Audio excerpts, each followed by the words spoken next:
Melbourne fans, and welcome back to the Demonland podcast. My name is Andy, and if your heart didn't stop in the final 30 seconds of the match, then you probably don't have a heart. And if not for some horrific inaccuracy, we would have dealt the Pies a right royal thumping on King's birthday. Joining me tonight to dissect our dismantling of the unbeatable Pies is George. Good evening, George. Good evening, Andy. Good evening to Binman. Good evening to our listeners. Well, it's only 100 minutes the game of AFL football goes on, but let's see how long we can get this podcast going just talking about the same game.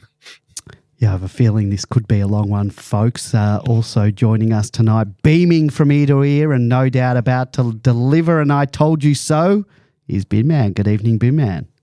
Good evening, Andy. Good evening, George. Good evening, Demonlanders. No, I told you so's from this happy camper. Wow, wasn't it amazing? 85,000 people at the MCG. What an experience. It was just awesome. And I knocked the Melbourne fans a couple of weeks ago, and I forgot last week to bring this up. Kudos for everyone who turned up for the Blues game, because I reckon it was a really big factor. Triple kudos for everyone who turned up for the game on Monday, because I don't think I've been to a game. The last time I've experienced something like that was the Cats 2018 final, where it just felt like it was a Melbourne crowd. And, you know, we were playing the Pies and, we were genuinely loud. And I have to say one of the most fantastic things that I've seen at the footy is the Melbourne fans' response to the booing that the Pies fans started of Brodie Grundy and how we responded with the clapping. I'm a big believer that the fans make a difference at the footy, and that vibe was just awesome. It was just a great combined effort from the players and the fans. So a wonderful day at the footy. I really loved and it nearly backfired on us, but the chance of Melbourne doing their Collingwood, what they usually do at the end of matches. I said to my friend halfway through the last quarter, look, if we can get 20 points up, I really want to start a Collywobbles chant.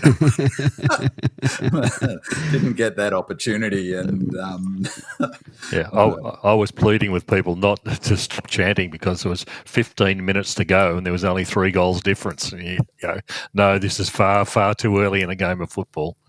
And good on them for coming back, and we'll talk about it. But I didn't get the sense they were. And I could see the clock as I've mentioned before in the players' interchange. So I had a sense of how long there was to go. I know. I said to my mate that we definitely got this in the bag, and he's a bit more realistic than me. He said, no way.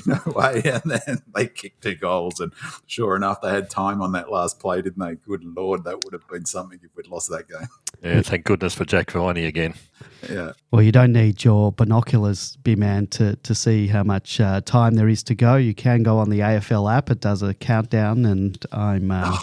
where's the theatre, Andy? I want to know exactly how, because I know what we can do. I want to know exactly how much time there is. But I like my method better than your much more logical one. Before we get into the show proper, I just want to plug the interview that I did with Demons defensive coach Troy Chaplin last week. You can find it in whichever app you're currently listening to this podcast on right now. It should be the episode before this one titled Troy Chaplin Interview. Troy was fantastic with the time that he gave me. He was very forthcoming with all of his answers, and it further instilled me with the great confidence about the formidable defence that he's helped mould and build and create, and he gave a really great insight into the workings and the structure of our defensive unit and the talented group of players, current and future, that we've got rolling through the club at the moment. So be sure to check that out after you listen to this show, of course. And can I echo that shout out? And I just really wanted to big up you, Andy. That was just a fantastic interview, and respectful, well-researched, and really, really interesting. And I was thinking about asking you to clip some of the segments up, but, we've got a crowded show tonight, but I thought maybe for next week, because he made some really fascinating points about, how our season looks and some of the defensive thinking. And it really reinforced to me how many variables there are in to win a flag or even to be contending, and how many different elements have to come together. How many pieces of the puzzle have to fit for to even get to top four, for instance, let alone win a flag. So it really, really was a fantastic interview. I think the best one you've done, and really credit to the club for putting Troy Chaplin up, but really huge credit for Troy Chaplin because he gave you half an hour. He was really thoughtful, I thought, in his answers. He really considered your questions, and a really top job, mate. Well done. Thank you. Appreciate that. Check that out when you can. Each week I ask loyal listeners to help us out by leaving a 5-star review and a comment on Apple Podcasts or on your preferred podcasting app. We love the feedback. We'll read them out on the show. 5 stars absolutely help boost the podcast and get more people listening. Guts76 Demon writes, great listening. I've listened to a few different Demon podcasts over the last few years, but this is the best. It's clear that a lot of effort goes into it. As a 40-plus year supporter, I can relate to Andy, George and Bim Man's passion about the club. Maybe Andy's MFCSS the most. Keep up the great work. No MFCSS here for me this week, Guts, except when it comes to our set shot kicking, but we'll talk more about that a bit later. Rostar writes, it's a grand old pod. It's a high-flying pod. It's a podcast for me and for you. It's a podcast of the team we love, the team of the red and the blue. Great work, boys. Love tuning in each week to relive a great win or dissect a dour loss. Thanks for that rendition of our great song, Rostar, and thanks for the 5 stars and the feedback. If you follow us on Facebook, Instagram or Twitter and you want to leave us feedback or post a comment or a question for the show, you can post under our podcast post each week or just slide into our DMs.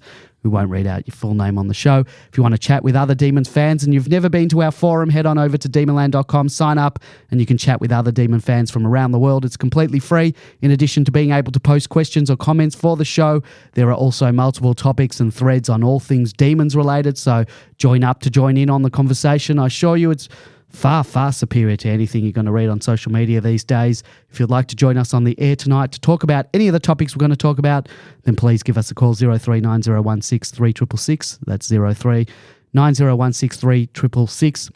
I'll answer, I'll put you on mute and bring you on when we can. During the week, you can call that number and leave us a message. We'll play it on the show. We've got 4 of them lined up for tonight.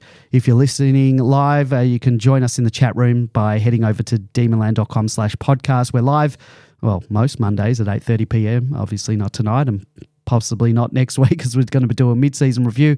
Last week. Or the week before. Well, yeah, I know. It's been a bit funny during this loading period. Every single Monday night, except for the nights it's not on Monday night. That's true. We just need to work out a date and time and the format of our mid-season preview, but that'll be coming in this bye week. If you've downloaded this podcast, you want to listen to us live, please join us most Mondays, 8:30 p.m. Check your local listings on demonland.com, obviously. We'll get straight into the match wrap-up. King's birthday at the MCG is always a massive day on the Demons calendar with the Big Freeze and the Fight MMD fundraising and the celebration of a fabulous human being in Neil Danaher this year. Was a little bit different, however, with a huge crowd and both teams in the top 3 and expected to play a huge part at the pointy end of the season. But it was the Magpies, though, that were shot out of a cannon at the start of the match. The Pies were hot and the D's simply couldn't get their hands on the pill. And before we knew what hit us, Collingwood had piled on 3 quick goals. And as you can imagine, my MFCSS was in overdrive. But enter the bull, Jack Viney, who decided enough was enough and took it upon himself to drag the Demons back into the contest off his own boot, drilling the D's first goal. And from then on until the last 2 minutes of the match, the Demons totally controlled the contest, and shortly we'll dissect how Goody and the D's dismantled the Pies on our way to what should have been a larger win, but ended up being a small yet famous victory. For the 3rd week in a row, the Demons could not hit the side of a barn from their set shots in front of goal. Make no mistake, bad kicking is bad football. We dominated the opposition for most of the match, but could not get that separation on the scoreboard, and that almost made us lose an unlosable game considering our domination. If we take something away from this match is that you have to make the most of your opportunities, and we simply did not do that this week. 4 goals, 10 from set shots in a game where we had 26 scoring shots to 17 from 10 more inside 50s, and we nearly coughed up a lead in the dying minutes, and that's almost inexcusable and very nearly spoiled all the fantastic work that we did in snuffing out the Pies run and gun game, which set up the win. The inaccuracy, however, was probably the only downside to our forward line this week, Our forward pressure was back with a vengeance with 17 tackles inside 50, which helped put on a lot of pressure to keep the ball in our forward half. Contrast that to the efforts of Collingwood's 4 tackles inside their own forward 50. We also took 15 marks inside 50 as well, which is great for a team that nobody, myself included at times, rates as a forward threat. 26 shots at goals is great, but you have to nail those chances. JVR's improving each week with his attack and the contest on the ball. Joel Smith looked a lot more dangerous, taking 6 marks to keep Darcy more accountable and affected some great rundown tackles, one in particular on Maynard that helped swing momentum. And of course, Bailey Fritsch was prolific with 3 goals, 3. A lot of credit goes to our defence. We harped on last week about the stability that having 3 talls in defence brings to our structure as it allows the other defenders to wreak havoc, and that they certainly did.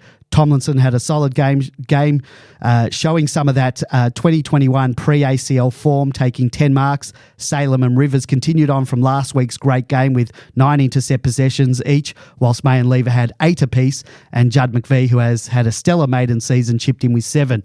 When I interviewed Troy Chaplin, we spoke about the importance of being able to bridge your defence into your offence, and a lot of those chains were executed by Salem and Rivers, both with 24 touches, and then using the wings in this match, mainly through Lockie Hunter with 28 touches, 7 contested, that he and our mids then were able to propel into our attack. We dominated in the middle, winning the contested ball count and the clearances through our 2 midfield bulls, Jack Viney and Christian Petrarca. Viney was brilliant and was a well-deserving winner of the Neil Danaher Trophy with 32 touches, 19 contested, 11 tackles, 9 clearances, 5 inside 50s and a goal. Petrarca too had a good game, 28 touches, 15 contested.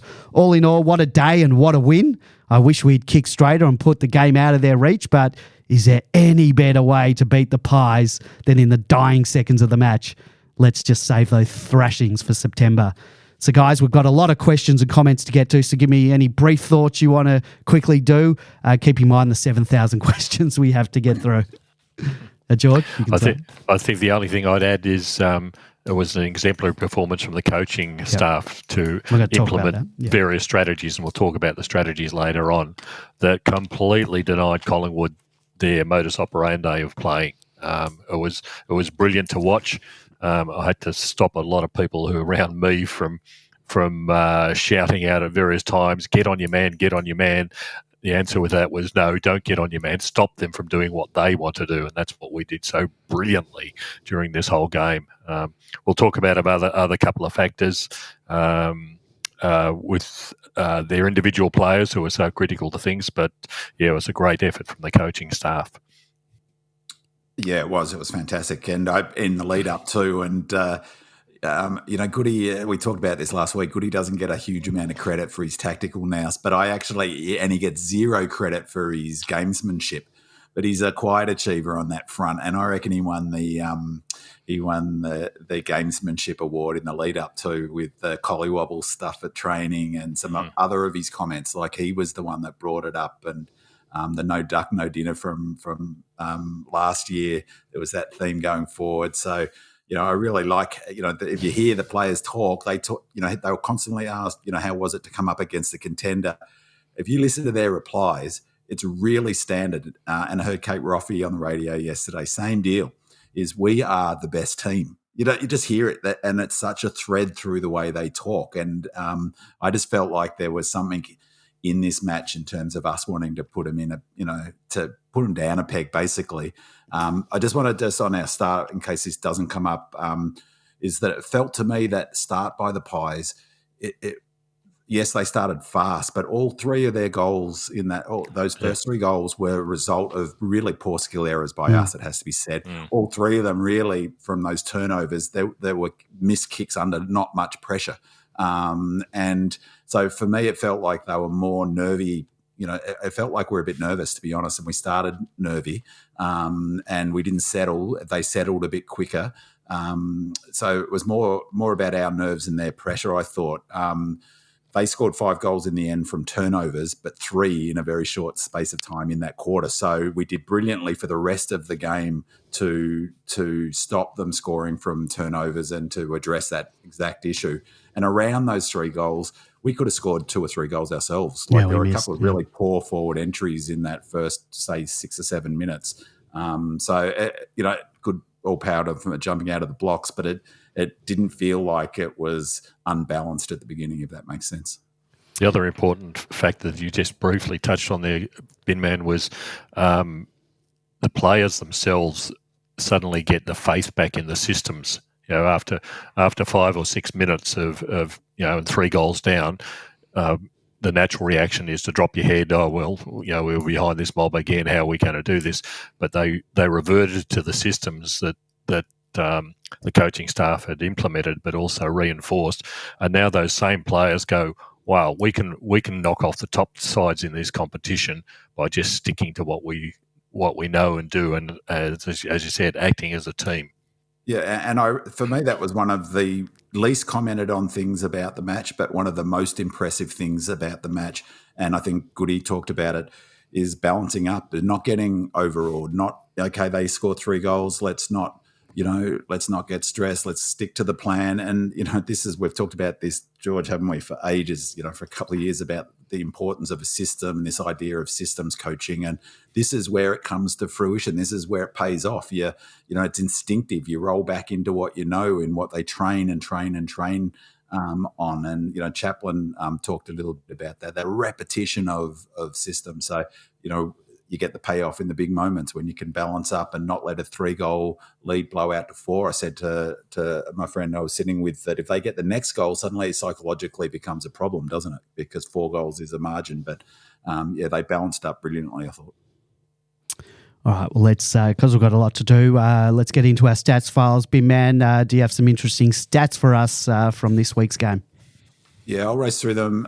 So about the key Demon stats, our pressure rating is really interesting, and we'll talk about this through the night, through the show. But 183, 186 their way. So was the total match pressure, and which is really interesting. A reminder: 180 is considered AFL average, 200's elite. That I thought that was really curious, and it's that's what it felt like for me. It wasn't as a high pressure game, but I've got a query for both of you about that later. About obviously there's a risk always of putting too much emphasis on particular stats, so I don't want to be a hypocrite and say the pressure is a be all and end all of a gauge, but it is interesting because it does reflect what you feel like at the game. And the big one was that third quarter. So it was actually 176, 180 the first quarter. So we were only 176 in that first quarter. Second quarter wasn't much better. Well, it was worse from us. 174 only in that second quarter from us. 172 for them. That dropped away to. But the third quarter was the one where it felt like everything went up a notch, and it did on the pressure rating. 201 to us, but again 206 to them. So they had a higher pressure third quarter, and then it dropped off for both teams significantly, 186 to 177 in the last. Time and forward half 58-42 for us. Great Melbourne number. When I was looking at the boards again this week, they went out to they had expected score at the top. Time in forward half was second. Contested possessions and inside 50 were on the boards this week. The 63-37 in that last quarter, time in forward half by us, 66-34 in the second quarter after being pretty much even in the first half. So we really dominated territory in the second half. And again, that's what it looked like and felt like. Key D stats, we were plus 20 for contested ball. Inside 50, we were plus 11. The expected scores were really interesting, 84-64. I had a guess before they came out what they would be. I guessed 90-62.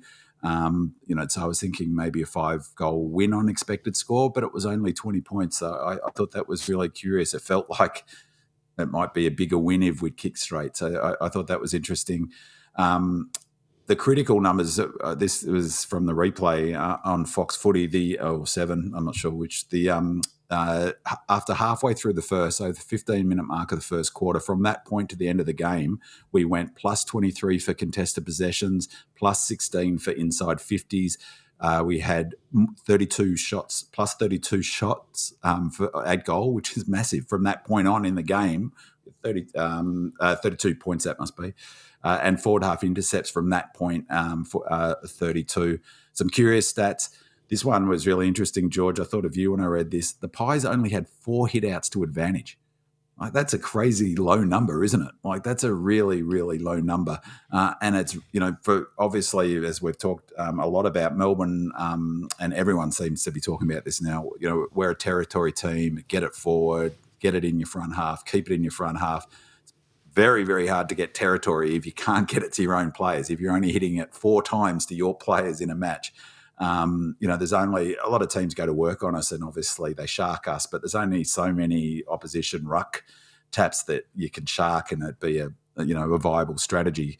And so my sense really was that we were much better in both the Blues game, in this game, at stopping the opposition, stopping those teams shark our ruck taps. I think that's been a bit of a weakness this year, where teams have gone to work on Max and Grundy. And I wonder whether, that's why I thought of you, George, I wonder whether it's a bit about how much people, what's the split between Max and Grundy in the ruck. And, I'm starting, in many ways, Max is brilliant around the ground, but I'm starting to think that Grundy's a better sort of pure ruckman. And so, I wonder whether that's reflective of that.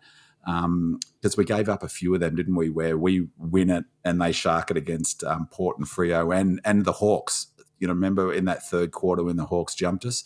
They were on the back of sharking our taps largely. So I thought that was interesting. This is a really good number for us. And again, it's one of the things that frustrates me is this ridiculous narrative. It's just a complete myth about our supposed scoring issues and connection issues. It's just ridiculous. It's doing my head in. We were plus 8 for marks inside 50, so 15-7. So 15 marks inside 50 is a lot of marks inside 50. We had 9 more shots of goal. It makes as I say, complete lie of that idea that the connection issues. Jack Viney and Track, they were the top 2 ranked players on the ground for contested possessions, clearances, and pressure applied. To say that again, Jack Viney and Track, top 2 for contested possessions, clearance, and pressure applied. That is 2 leaders standing up in the biggest game. And on Track's number, if I was asked to guess who was the highest pressure rating for this game, I would have said Viney by a mile. That was Track, who applied the most pressure in this game, which I thought it was a wonderful game by Track. Viney was absolutely the best player on the ground, but kudos for Track for his leadership. And just finally on curious stats, Collingwood has scored 38 points per game this season from stoppage, ranked number 4 in the AFL, but we restricted them to just 13 points from that source today, including that last goal to take us. That just blew my head up. But so we really smashed them in that area. And that's notable too, because it's what you're saying, George. We took one of their strengths away. Their scoring from stoppages is a key strength for them. So we took that away. But, there's been a lot of criticism over our stoppage work and our clearance work over, the last, say, 6 weeks. So we took their strength away in that area, and we lifted our own game in that area. So I think that was a really big factor in the victory. George, anything you want to add to that? No, that's not a great stats man in any case, okay. But it's all summed up pretty well from what I'm hearing. All right, well, let's get into our listeners' questions. We have a ton of them this week. If you want to ask a question, make a comment for us to read and answer on the show, you can post them each week on demonland.com in our weekly podcast thread, or hit us up on social media. We don't have to read out your full name. Spirit of Norm Smith says, big freeze, Neil Danaher. I had goosebumps during the Guard of Honour. Oh boy, nearly in tears. We have to, as a civilization, find a cure to this horrible, horrible beast of a disease. It's crippling. Beck is a star, and the Reverend, oh boy, Neil is one of the most courageous people you would meet. I met him 23 years ago during an MFC function, and he was so down to earth. What you see is what you get, no BS. And I bloody love Neil Danaher. The Guard of Honour had me. I love the big freeze concept. I wish we didn't need it, but we do. And Neil and now Becca have been such great ambassadors furthering the cause. They've raised this week over 2.5 million and possibly more now and they've had a combined total of 22 million raised over the past 9 years. So I'm so proud that we as a club are a part of this fantastic cause, and long may it continue. And I hope that Neil is around for many, many more years to watch this game. I think, Andy, I heard it's set over 70 million. Oh, is it?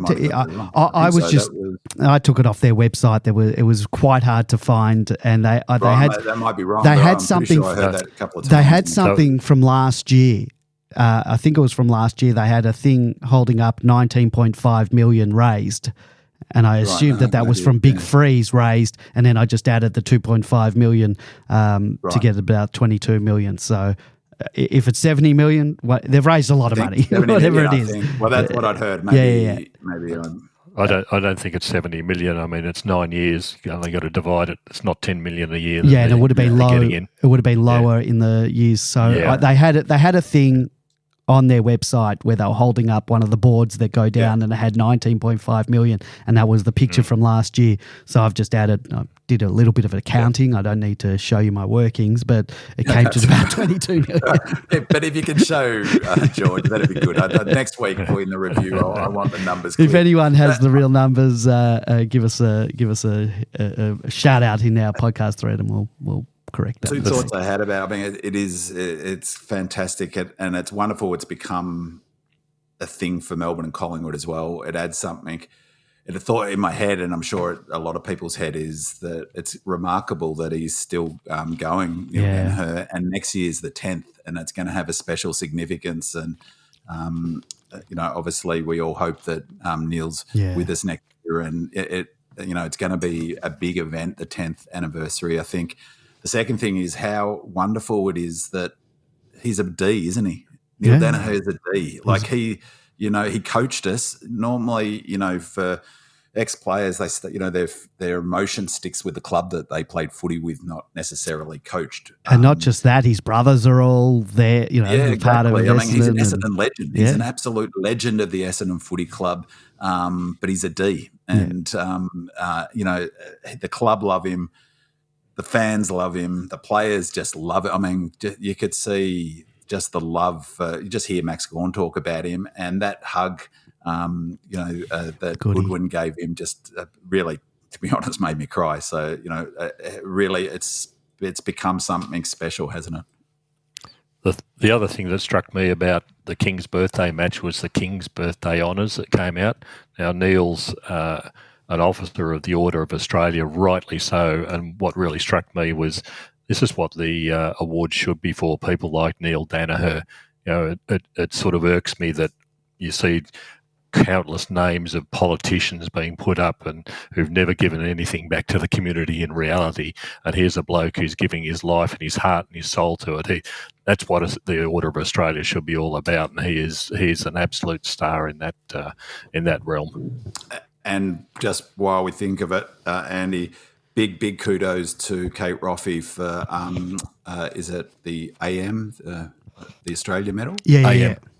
And so now she's got a spider bait connection because she said on radio, she didn't make this connection, this is my gag, but Cram, because her title is now KRAM.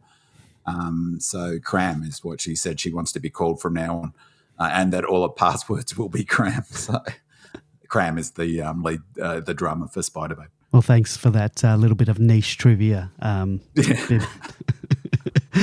Dr. Gonzo asks, Andy, did our dismantling of the Pies game plan send your MFC SS into remission, or did the fact that they almost pinched it at the end only exacerbate the symptoms?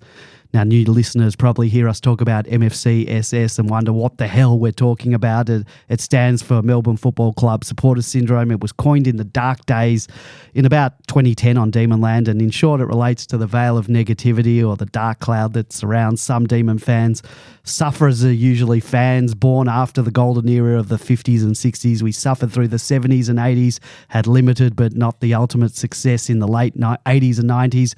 We went through the odd and even year ups and downs. We watched new and old clubs achieve glory and create dynasties. We watched we then wallowed in despair through rebuild after rebuild and all those false dawns, wondering when it will finally be our time, and it just never came, and we believed that it never would. And only a flag could cure it. So we thought, but alas, it turns out a flag wasn't able to completely cure it. Slight remission, perhaps. But we then wanted more success, a flag at the G, to be there to see the cup held aloft in person on that one day in September. So that's MFCSS, Melbourne Football Club Supporter Syndrome. I'm a member of the club. I probably play it up on here a little bit. Maybe not. But I'm more bullish about our team now, certainly with this core group of players. Throughout my life, I don't think we've ever been seen as a competition threat, and we are now. We've never had this many genuine A-graders and All-Australians.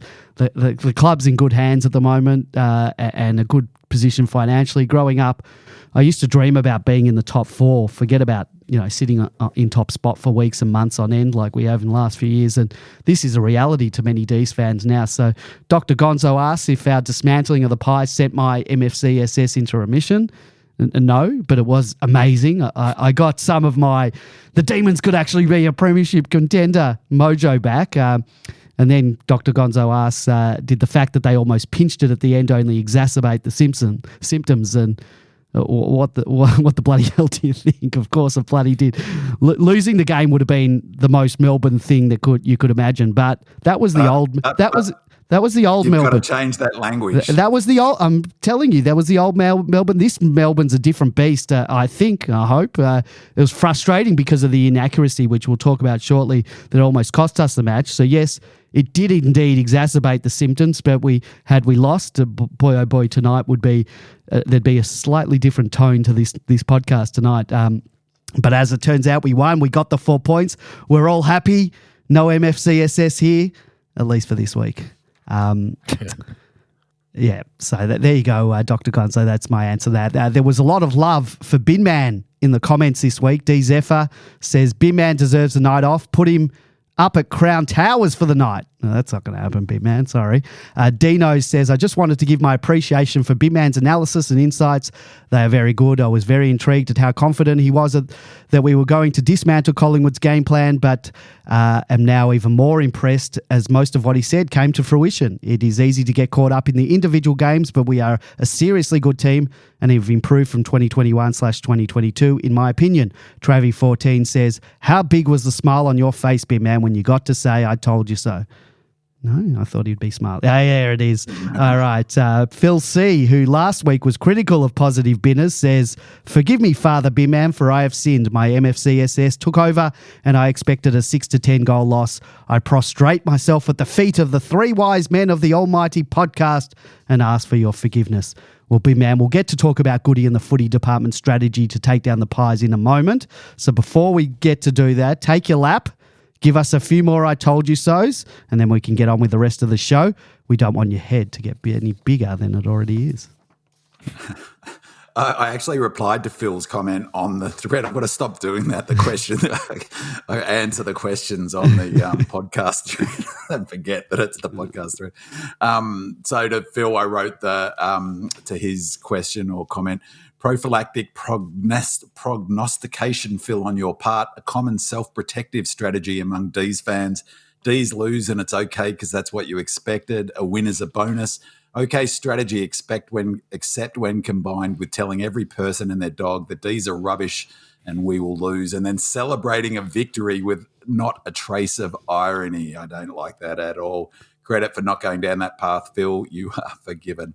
Look, I think, there was a quote actually I pulled from something an article you put up, I think, Andy, the Raw. I'm just trying to find it here. Where is it? Just skipping through. That I've decided that I'm going to pin to the top of all of my many posts on Demonland, but now I should have had this clearly up. I'll come to it later. Oh, here we go. I might start every post until about round 16 with this quote. Too many people get caught up in the immediacy of results, but winning a premiership is the execution of a long-term plan rather than a reaction to a win or a loss. And that sums up my feeling about this game. It doesn't change my sense of our chances of winning the flag at all. It doesn't actually change my sense of the Pies' chance of winning the flag at all. I remain equally confident as I did coming into this match about our chances, and I think that the Pies are a genuinely good team. I really enjoyed I've watched all of the Pies games this year, but particularly on the replay, watching it with more intensity because they're playing us, they're playing my team, was really terrific. So I enjoyed that. I compare to the Monday's game watching V8s is what I love analogies. Well, for me, that was two V8s flying around Mount Panorama.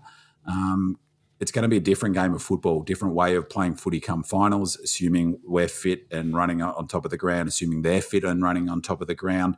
So it's Formula One cars come finals. It's V8 cars now. Both are fantastic to watch. Both are thrilling with lots of action. But, the V8s are gruntier and tougher, and that's how we were. No victory lap. It's a great win, an important win. Like in terms of the timing, it was a really important win because looking at our back half of the season, we don't actually have many really big games to come. The Cats maybe, but that's down at Cardinia Park. But just in terms of a game like that one where there's a huge crowd in attendance, there's not that many more, unlike last year. So it was huge. It takes away one of the losses, I think, that against Port or Freo. So it offsets that. If we'd lost this game, then top four becomes a question because going back to that all being about the grand final or the finals, getting top four, it's a balancing act because, we've talked about this before, haven't we, that, you risk losing at this time of year to lose or win a battle, but it's all about the war. It was an important 4 points, and I'm really proud of the way the team attacked that game of footy. We had this discussion last year about loading being excuses and all of those things. I think this was an example of a mentally strong footy team that came to play, who I think actually were quite fatigued still, and I think Collingwood were too. And that would be we'll talk about it in more detail later. But my other caveat would be that they were clearly fatigued as well. So, I wouldn't be putting too much stock in this idea that we've, created a blueprint or unlocked the thingo. It's just, I think that's that weekly contender or pretender narrative. And the media want everyone to play, but it's just not a way of looking at the footy that I enjoy.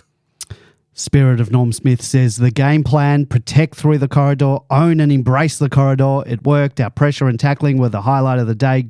Goody certainly showed good planning and the players executed. Engorged Onion asks, what were the strategic wins by the footy department and what did they exploit from Collingwood? Both Bimman and George have some thoughts on this, so take it away. Who wants to start? George, you can start. All right. What I really noticed was the pushing Collingwood, particularly to the wings. It happened on my side of the ground a couple of times, particularly on their kickouts. We conceded letting the Collingwood players get a short kick, then another short kick. But the important thing was occurring on the inside. We were denying Collingwood want to switch the ball back to the inside, not by kicking, but by handball, firstly, to the player running past. We continually denied that player coming past. So people like Quaynor in particular are lethal when they're coming. There's a handball received and then they're pumping the ball well down the ground. We stopped them. There was a lot of work going on from Langdon in particular down the wing, leaving them the space to run alongside the boundary line, but denying them the inside. The mids were coming up really heavily as well. Petrarca, Sparrow, Pickett were doing a great deal of work, just forcing them out, but just denying that bypassing handball.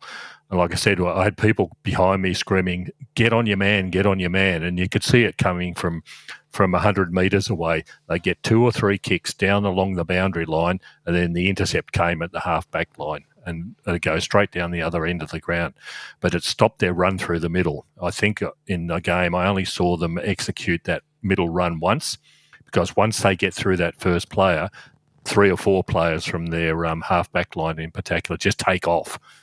So that was the first thing that really struck me, and they stuck to it, and they just kept on denying Collingwood exactly what they want to do and the way that they play. So that was a fantastic strategic move, I thought.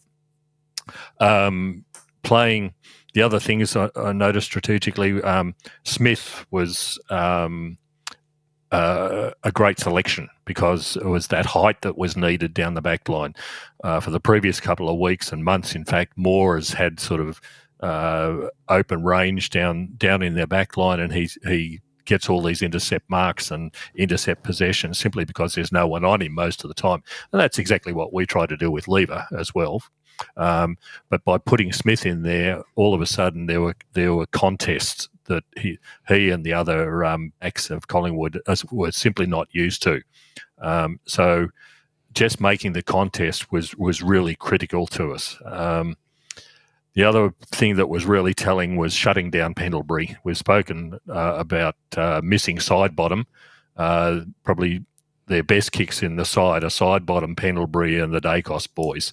Well, they've lost side bottom, and we shut down Pendlebury. We stopped the ball getting to Pendlebury because people like Viney and Petrarca in particular was simply stopping that outlet that was coming from Mitchell. Again, another 30-odd possessions from him, but not effective as usual. Never damaging. He couldn't. Yeah, it's not damaging. No, but he couldn't get him to Pendlebury because Pendlebury's damaging, and that was the difference. If you can't get it into the hands of the people who can move the ball efficiently, then once again it denies them that free run up the field. The other thing was, for me, was sticking with the three tall defenders. That made a huge difference. Tomlinson did his job, which was great. But it freed up the others around him. Instead of, as we've seen before, if you've only got Lever and May, all of a sudden somebody else has to cover that extra hole.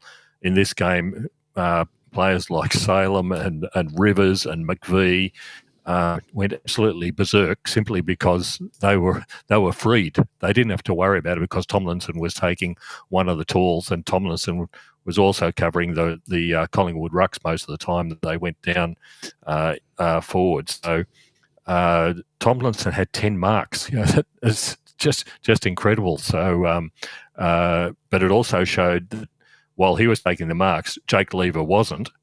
Lever only took one mark for the whole game, which is completely against the way that we played in the past. So, again, his presence there released others, but probably took a lot of the focus of the Collingwood forward line away, because they tried to deny Lever in particular. Well, they didn't deny Tomlinson, and Stephen May probably put in one of his best games as well. So you look at the intercept possessions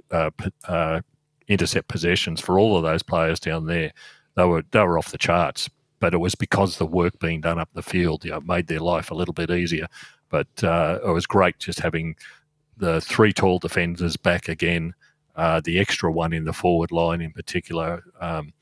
It was a complete, almost a solidification of where you're going to start to see the team come September, as been mentioned before. It was interesting, actually, George, you mentioned Lever, because he wasn't very impactful aerially, but he seemed to be I don't know what the numbers were for handball receives, but he seemed to be a receiver quite often. He was the player bringing it out, or sometimes inside 50, but from the back half. I thought that was really interesting. I thought Tomo had just an awesome game. Yeah. That mark he took on the wing was at a critical point. I was going, oh no, don't lose this contest. It was at such an important point of the match. They mark that ball. It was Cox. They mark it. It's one kick. It's into their forward 50. I thought 50-50 spoil would be fine. And he brings it. He not only, doesn't bring it to ground, he marks it and it goes inside, the handball off and goes inside our 50. Super, super important. I thought he was just, he was brilliant. I would have given him, if I was giving votes, I'd give him, a vote for sure. He was fantastic. For me, the big things were, like I said last week, the corridor. We were just absolutely totally focused on making sure that corridor was covered. If you watch, the replay when without the emotion, you can see, and particular Lever's fantastic at it, but Chandler is brilliant at it, as it's highlighted with some vision on the couch, at keeping that grid all in shape. It's like must be incredibly complex to do. There was an interesting on the lead on the ABC. His name escapes me. Aboriginal player at Hawthorn. who it'll come to me in a second, forward. He was talking about something that I hadn't occurred to me for a while, is that at practice you have your 18 versus your second team essentially, and the second team, this is what he was saying, plays like the team you're about to play. I'd not heard that before. If I had, I'd forgotten it. So it led me to think, well, they must practice that heaps. Practice how, the second team is Collingwood, for instance, coming at us. And the reason I raise that is because that obviously blocking up the corridor was critical. The other strategic thing that was super important was closing down space, and it's something that I meant to highlight last week that forgot is when we're on that moving up into space with players coming at them, so minimising the time and space they've got. I think you're spot on, George. One of the critical things was not allowing the ball to get outside that in a ring of players to feed out to Pendlebury or whoever it was. They absolutely missed side bottom. And ironically, that sort of bees to the honey pot type thing was how oppositions were getting us in 2019 and 2020, where we had too many players going to the contest and, we'd win it, but the opposition would sweat on the outside. We did a version of that. One of the things I really love about Demonland, I mean, I've talked about my frustration with the media's sort of shallow analysis of footy, but there's some just great posters, some really great thinking on Demonland. And one of ahead of the match, a poster, I'll just read it from Yes, it was a win for the ages. All one word, so pretty hard to read. Put a post up last week before the match, and I'll read it. If you watched closely last Friday against Carlton, we were fine-tuning our mid-zone press. Carlton couldn't get through it. Mind you, Carlton are not the greatest by foot. We need to get them handball and running through our zone. This is what Collingwood tried to do. The correct pressure will affect any team. Haven't seen us be that aggressive with our collective defensive shape for a while, compact and committed, forward 50 aerial and ground pressure, our mid-zone compactness closing off the corridor, and our round-the-ground talls marking are the keys to this match, meaning the Collingwood match. And it was absolutely turned out to be spot on. I thought that post, I responded with that I agree that they were the keys to winning. But I found his observation, or that observation about fine-tuning the mid-zone press really, really interesting. And I hadn't really considered the distinction between our normal defensive structure and our setup in the Blues game. Normally, in that game, we had a real focus on denying inside 50s, and that's exactly what we did against the Pies and setting our defensive grid up higher. Whereas in the first half of 2022, we were set much deeper, and we were happy to let teams get inside 50 and back themselves in to win it. But as we talked about last week, the Pies love to press up high, so they can press the ground up. That's the vulnerability, because if they lose it, they have to get back behind, and there's space out the back of their defensive wall. But so that squishes the ground up and forces the game to be played between the arcs. But last year in the first half, we would let teams really deep into our our defensive 50. And be confident that we would win it back. The problem with that model, of course, is that you've got to go much further to bring the ball from one end of the ground to the other, and as opposed to winning it on halfback flank. Against the Blues, we brought that defensive grid further up the ground. It's exactly what we did against the Pies. And the part of that is a result of the Pies' speed of transition and speed of ball movement, and you can't get set or your zone set up if it moves too quickly. So any time you can slow the ball down, even a fraction, allows someone like a Tomlinson to get back, or someone. There was one play that you both remember where it was clear they were pushing forward, and it was Hibbo who sprinted back to be that goalkeeper role, and it completely flummoxed them, and they kicked it straight to Hibbo. The other thing is, teams like Port and Freo have started engineering free players on the 50-metre arcs to exploit our defensive structure, and I think to limit Lever's influences in interceptor. So moving that zone up the ground makes a lot of sense in that context, particularly against the Pies, because they're number one for fewest opposition inside 50s, meaning, as I said last week, their backline is set high and they play a lot of footy between the arcs. And so for me, it felt like they practiced all of that. It was really aided by the fact that the Blues publicly said coming into the game, as they did again this week, I might add, that they're going to play fast, so exactly like Collingwood. So it gave us a chance to practice. It really gave us an opportunity, a dress rehearsal for how we were going to play against the Pies, and it was perfect practice. It's exactly what we did. So not only did we shut the corridor off, not only did we do what George noted about making it really difficult for them to feed it out to that player and sweating on the receiver on the outside of that ring, the game was we created a lot of contest and a lot of density, if that makes sense, which is our one would, because when thinking about the two teams, Brian Taylor on the replay kept on calling it control versus chaos, which is weird because we're the control in that example. They were the chaos, but we're a chaos team. But in this particular match, we did play more control. I thought a better comparison of the two teams would be power versus pace. Them being pace, us being powerful. We're a more powerful physical side, and we created a game that was, played to our strength. It minimised their strength, exactly like George was noting, but it maximised ours, which was we're physically stronger than them. So we created lots of situations where there's less space to move in, and we're good in that environment. So I thought that was a really key strategic win for us. As I've noted, I think the Pies have got a vulnerability around their game plan. It just doesn't work if they can't hit their targets on transition. We took that away from them, and not just because if they turn it over, the scoring chain is broken, because that happens on all turnovers, and turnovers are unavoidable. But because when they turn it over, their defenders, wingers, and mids have all pressed up to create an outnumber and a handball receive option and a kick option. And when they turn it over, they have to turn as one and all get back. They're brilliant at doing so, and they're super fit. I think they were fatigued in this game, so that made it really difficult for them to do. But I think that was where Goody was so brilliant, because they were 3 games clear on top of the ladder. So there's a fair chance they would have coming into that game with fatigue, and we heard about the COVID and the flu. So, we really challenged them in that space to be able to run back and cover. There's just other couple of things is that you mentioned Smith's role. I really agree with what you're saying, George. He was important for contest. But one of the best strategic things, and again, Goody's criticised for not being innovative often, and a really good poster on Demonland's Walking Civil War.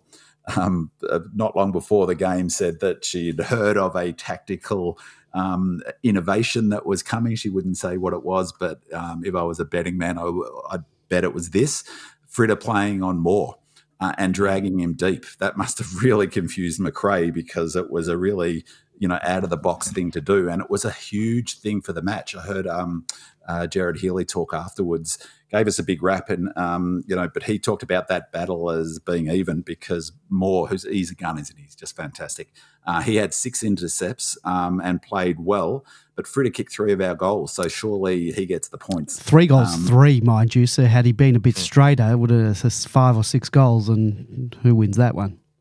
Yeah, exactly. So, but that was, I thought, a really clever strategic thing of bringing, not only putting Fritter, who's an unusual one, on Moore, but to have him drag him back to the goal squares, meaning that Moore had to start often, at centre square bounces and others from the goal square, minimising his ability to impact that next play, dragging him off that half-back flank that I was talking about, bringing him further down the ground so that his intercept marks are deep, where they're much less damaging, obviously. I think when we were on that, we're the best in the AFL at pressing up and timing that press, and I thought we did that super, super well. And it's a real tricky thing to do. It requires, obviously, brilliant synergy, because let's say Hunter presses up and doesn't quite get there. A teammate then has to press up behind Hunter from behind to cover the player that will then get tic-tac-toe, if that makes sense.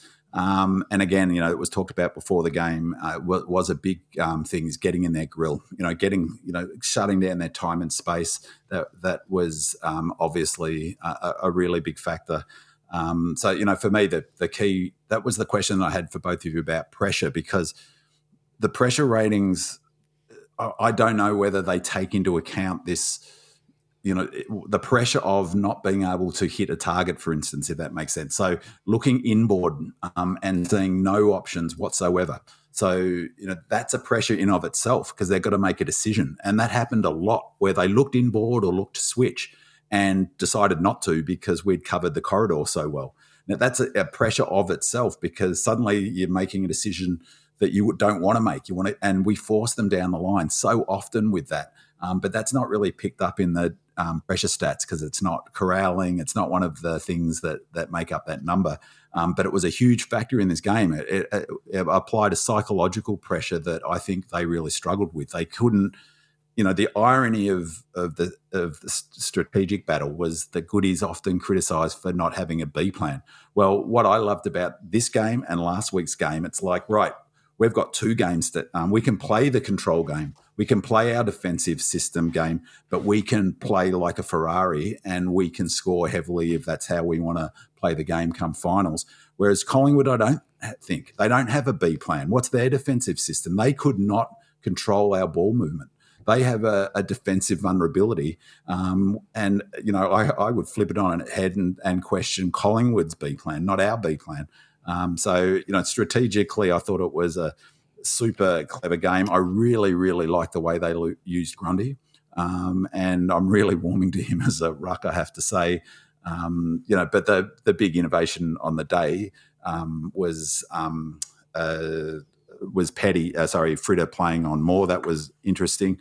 And I couldn't quite work out, George, who was on Dacos? Was it Nibbler on him a lot of the time? Or No. Or Chandler? No, I think they just covered off Dacos with the zone more than anything else. Quite honestly, I really didn't notice him simply because everybody notices him when the Collingwood wave is coming up the ground and his ability to use the ball. But if once again, like Pendlebury, you deny him that option, although he gets plenty of possessions, they're just not as effective as what he's been in previous weeks. On the pressure ratings, I was wondering whether the drop-off is in fact because we allowed them to kick where they wanted to, or we gave them no options other than to kick where we wanted them to kick, particularly down the line. Like I said, I was watching this where they were forced down the boundary line because we didn't cut off the boundary line option. We let them go quite literally into that trap, and then they'd get two or three uncontested marks, unpressured situations. But by the time they got to the third kick where the ground narrows with a natural oval, they were in real strife then, because then they were seriously pressured and they did turn it over time and time again. Yeah, that's what I mean by about weather, because that's not captured in those numbers in terms of the pressure rating. And so it's almost a psychological pressure, isn't it? Because we're saying we know how you want to play footy. Yeah. And we're not letting you play footy how you want to play, and we can play whichever way. If you go attacking and get it through, well, we'll back ourselves in to beat you that way. But we're forcing you to play a game of footy like you don't like to play it.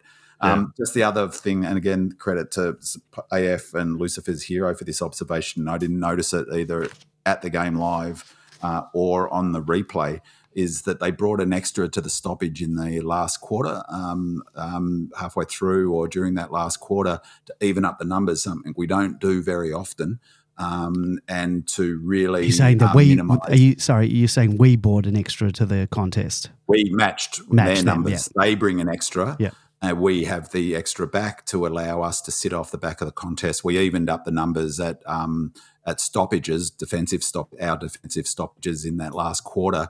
We'll talk about this when we talk about fatigue and the loading discussion. But that was really clever, because it meant that they couldn't feed it out to a Dacos. It didn't stop Dacos getting that goal, which it was a complete defensive breakdown late in the last quarter. But that's what they were trying to stop, one presumes, by bringing the extra up, to make sure that if they did win it, they couldn't feed it out to the Pendlebury or the Dacos or whoever's on the outside ring to take that kick. So I thought that was really curious, because we don't do it. We hardly ever bring match numbers to the stoppages. All right, we'll move on. We had a caller who did call twice, and when I picked up, they hung up. They would have heard us. So just a reminder, if you do call, we'll bring you on. You'll be able to hear us, but then just wait for me to say welcome to the Demonland podcast. So if you want to call back, caller, just call and hold till we get to you. Nairobi Demon says, were there signs that they were more fatigued than us? So we're just talking about this. I couldn't find the pressure stats for the quarters. B-Man's gone through them already. But I looked through the various tracker states on the AFL app, and it seems we were pretty well matched with some notable differences. Total distance covered, 3 Demons and 2 Pies in the top 5, 4 Demons and 1 Pie at high speed. Maximum speed, 1 Demon, Cozzy and 4 Pies. Average top speed, 2 Demons and 3 Pies in the top 5. Sprinting, 2 Demons and 3 Pies. Average speed in attack, 1 Demon and 4 Pies. Average speed in defence, 5 Demons. It'd be interesting to look at the full team, but I can't find that data. But my general takeaways are that they matched us in bursts, but we had more endurance around the ground generally, and that they prioritise speed in attack but aren't fast enough in defence. B-Man, you've already rolled off the pressure stats earlier. Do they paint a picture that they were more fatigued than us? I thought for much of the last quarter that we were running them off their feet. I thought they were really starting to fatigue in the last quarter, and it wasn't until the manic last few minutes that I thought that sort of perceived gulf sort of evened out. Do you think the fact that they had some sickness issues during the week played a part in any of their fatigue issues? I noticed on Sports Day on SEN, Brad Johnson, who I don't think likes us very much, said, on Monday pre-game, I said hello to Nick Dacos and he didn't sound great. The Pies won't use illness as an excuse, but it got to me thinking around how real this is and a reason why they didn't play to their optimum. I know the 2 Dacos brothers were sick. I know Maynard was crook as well. I understand that Cox, Noble and Hoskin Elliott weren't great throughout the week too. So that's Brad Johnson making excuses on Collingwood's behalf. So did you notice anything, fatigue, anything? Well, I'll talk to that, but I just want to say something about that, is that I reckon Collingwood, you'd say they aren't making excuses. There was a fascinating question in the presser because McRae was asked point blank about that. Could it be used excuses? And he said, no, 0, 0, 0, 0. Yeah, but he's not the GPS numbers, and then stopped himself. And I'll come back to that. So there you go. I'm cranky with the Pies because all of that pre-match palaver was driven by them.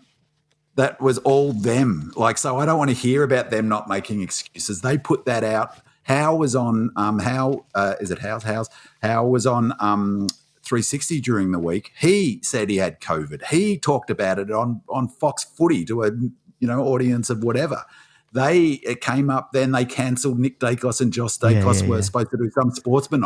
Who let the world know about that? The Pies let the world know about that. The Pies, I reckon, they orchestrated that to give their fans something to hold on to. But they were fatigued. There's no question in my mind, which is why it doesn't put an asterisk on the result. The result was fantastic. My gut feeling is they were 3 games clear, maybe 2 games clear on top of the ladder, 3 games in us is perfect opportunity, just like us last year, to go hard training. They've got the bye this week. So I suspect that whatever the cause was, whether it was an additional training load of training and they've got some flu during the week, absolutely would have impacted them. At the game, even though we were down at half-time, I was really confident we would win, mainly because I thought we looked physically stronger in the game when we were running on top of the ground better. That said, I felt like we were physically stronger in the second half, but not covering the ground that well, actually. But Collingwood weren't either, and we were covering it better. So there's a couple of things in there. I felt like we weren't running, but we were powerful. And remember when we'll talk about loading a bit later, but it's 2 things. It's aerobic and strength, and we've got a mix of players. We're a stronger team than them, so we've got more power athletes. They've got more pure running. But there was that fascinating observation from Kev Martin at training last week where he said that he thought that from what he saw, they did more running than he'd seen at any session for the whole year, and that Selwyn was really, really, really pushing the players who were struggling, which felt, that was on the Tuesday. That was the morning of, that we did the podcast last week. And so that's what it looked like a bit for me.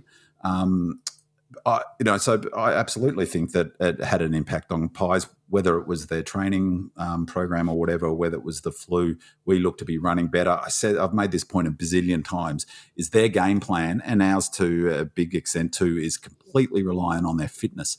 And what I liked about the win for us is that the real positive is that I think we've been loading as well. So we've pushed through that and we were physically strong to the end of the game. So it was a really good contest from that perspective, because we're both probably very similar points in our training program for the year. That was definitely a factor. The real positive is that we've got plenty more in the tank. That's not our best footy. I don't even think that's our best performance for the year. I think our Swans win was our best performance, and our Swans win is the one to go back to and look, that's the template that's the Ferrari for come finals. What I was really pleased, though, about this COVID stuff is that if Collingwood are doing a heavier training block now, it would have stuffed up their training block. Having multiple players with the flu and or COVID, they're not doing hundreds like Melbourne did last Tuesday at training. They just physically can't do it. And if you can't do it now, you can't catch up. So I think that's a bigger issue as they move forward than it was for this match. So, was it a factor? Yeah, I think it probably was. All right, we have our caller back. Welcome to the Demonland podcast. Who are we talking to? G'day, it's Bo here. Sorry, I type in, I listen to everything on Demonland for years, but I haven't signed up, and I've just been waiting for ages. I'd done my analysing midweek, and a bit of a student of the game, like Bin Man, and I love your work, George and Andy, and I was just so rapt to see everything I'd analysed through the week identical to Bin Man's. And when that line came up there and those 38 turnovers, when we put that pressure on, everything Bin Man said, it was just absolutely great to see that, it's Collingwood aren't just this unbelievable team that's done nothing in a final series that are world beaters, that we're, you would have thought it was Collingwood playing the bottom of the ladder the team. That was the way everyone was going in. And, it was great to see some expert analysts, after having to listen to David King and Lee Montagna with their garbage all week, to say some guys that know how to analyse the game, what really happened. And I was just wanted to say, I love your podcast. I tune in from Tassie every week, and I love the work you guys are doing. Well, thank you. Really appreciate that. B-Man, you have a fan? Do you want to... That's awesome. Awesome, buddy. Totally. Yeah, absolutely. And I've got some numbers. I'll do it next week. But, this idea of the way the media frames everything is Collingwood's record in big games is a big issue, I would have thought. That's the last 5 big games, they've lost 3 of them. Yeah, and the two times when it was on the line, them shit themselves and lost to Sydney and lost to Geelong and didn't get it done. But they're world beaters. The other one I think you guys will love. I don't know if you listen to it, because I have the Fox, and I have everything on Fox. I don't want to miss anything. But Kingy was there at halftime. Watch this. Melbourne are right for the picking. They'll get rolled over at the end. And even at the end, after we won the game, David King still, it just irks me so much. We can't score. Have a look at our percentage. We're 130. We're 132. We've kicked more goals than Collingwood. We've kicked more goals than any team in the AFL, but it's a problem to score. It's just absolute. I don't know how guys get paid this kind of money to analyse the game. It just annoys me. And right at the end of the thing there, he goes, I've still got a problem, though, with Melbourne going forward, their scoring options. And even Piggy Dunstall's gone, Kingy, mate, 8 goals, 18. Yeah. They had 10 more shots on goal, buddy, and he still wouldn't have only 5 less shots than we had against the Swans when we won by 50 points. So it's just, you're speaking the language, bro. Oh, mate, I nearly punched a hole out of the plasma when we put those 4 points through. I thought it's going to come back to Cod. But I said that too. I've got a question for you, Bo. What happens when there's a Tassie Devils team? You're going to stick with the Demons? Mate, Mate, 5 years old to 42, 35 years, 37 years of long suffering, mate. Not a chance in hell. Not a chance Love in to hell. hear it. I'm a demon. Yeah, the through Devils through, is that mate. diminutive compared to the Demons, so you don't want to go down a level. No. Well, we came over from Sydney. My old man used to play rugby league for the Balmain Tigers, but I was bought in here. Was a good junior footballer. Actually, was in the Tassie Mariners squad with Russell Robinson years ago. I was a pretty good junior footballer. I played at North and Lonnie, the two very strong teams who got a lot of AFL players. But I'd never sell the D's out, mate. No, not a chance. I didn't think we were ever going to get there. I mean, yeah, but no, it's. I think we're right. We're right in the mix. And I just got one. Can I just share one little one that I think you guys will love? Obviously, our Clary and Track are probably our two best players, but still my favourite player is Jack Viney. I was just thinking back on the premiership year. I know you guys would have been big on, the former players. The former players group were ringing. Did a lot of work like Swartz and Viney and that group that got really behind the Demons. And I was listening to something. I think it was Guy Rigoni, or was it Guy Rigoni or Leon Shelley? They said they were around at Todd Viney's or something, and Jack was outside as about 2 years of age, bouncing on the trampoline, and he's fallen off and smacked the mouth through the metal plates on the side, and he had a bit of a quiver of a lip, and sort of sums him up. And Todd looked at him and said, "Don't you bloody cry, Jack." And he wouldn't utter it here. And I thought after that game he played, I thought he's a tough nut. I love that story. It's a good one. He's tough, isn't he? And we're going to talk about Jack Viney shortly. Thank you. How good was he? Yeah. He was fantastic, mate. Yeah, keep listening and you'll hear us waxing lyrical about him. Thank you very much for your call. We really appreciate it. Just one more. Yeah, go on. Just one more for me, man, because I love his I've got a long-suffering blue, because I've got a photographic memory. I've got a long-suffering Blue Bangers Blues supporter, mate, and he goes, "What's going wrong?" I said, "One, Voss is a great player. Not sure I'm going to coach him, but I'll tell you what it is." And it was from Bin Man's analysing back to missing that massive chunk of their runners back in January. I reckon it's huge too. Like when Viney runs a full pre-season, I remember Bin Man saying quite clearly, I think Carlton will struggle because you had Walsh and your key runners and that missing that massive block of pre-season in January. And I was able to say to him, mate, I think, he goes, "Yeah, that makes some sense." I said, "That's why the Blue Baggers have got stars everywhere on the line, but they haven't learnt their defensive, took Goody 3 years to put that defensive grid in place, and probably 3 years worth of elite fitness. It's one, to be able to put it into place, but I said it's two, to be able to get that elite fitness to be able to defend properly." And he goes, "That makes a lot of sense." So I said, "Yeah, Walsh is..." Cripps wins the Brownlow somehow out of Oliver. What a joke. But, Walsh is still their most important player, And I said, guys, when you got guys like Walsh and that aren't being able to run those kilometres, you can't get those miles back in your legs. So all over it again, Big Man. Just thought I'd share that one with you. Good on you, Bo. Well, they're looking gassed. Yeah, Bo, thank you. Love it. Yeah. Thank you very much for your call. We really do appreciate it. Sorry for cheering you off. No. Sorry for cheering you off too, boys. I've been waiting.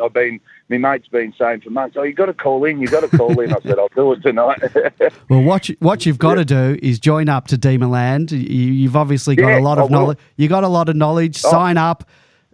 Join in on the conversation, mate. There's you'll add a lot to the to it. So thank you. I'm very uncomputer savvy. I hit the keys with a hammer. So I watch everything and that. But I just thought, I better actually just sign me up as Demonland Tassie or something and get in there and start commentating. Go for it. I'm not commentating, sharing. No. Love your work, guys. Thanks so much. It's my highlight every Monday night, especially we've beaten the filth too. What a win. Exactly. Thanks, Bo. Really appreciate the call, and hopefully we chat with you throughout the year. We'd love that. So I'll call more regularly if you'll have me. Oh, of course. Always. All right. Thanks, Bo. Appreciate the call. Cheers. See you, mate. Bye. Bye. That was Bo all the way from Tasmania. So, and he's gonna It's going to stay a demon when the Tassie team comes in and steals all our draft picks. Newport 34 asks, was this Goody's best ever coaching performance? It was great to hear the media talk about how we developed the blueprint to beat Collingwood last year.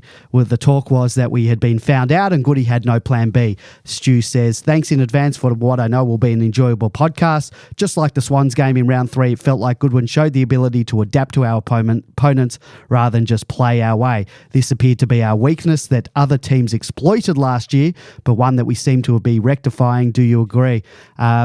George, was this Goody's best coaching performance? Flag aside, where we played our way, the Melbourne way, as those at the club like to brand it, we don't often see much deviation from our brand. We've changed up a bit this year, so should the Goodwin Knockers take a seat, at least for this week anyway?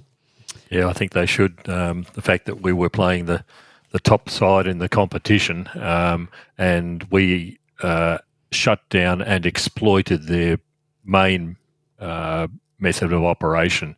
I think the tactical side of things was a big win for us in a big way. So, as Bidman said before, or even the questioner said, no plan B. Well, this was a damn good plan A that worked in any case. So, all the credit should go to him and the rest of the coaching side as well. So. I think there are other factors last year that we've talked about, and that's last year. But the game's changed. A lot of people forget that even from last year.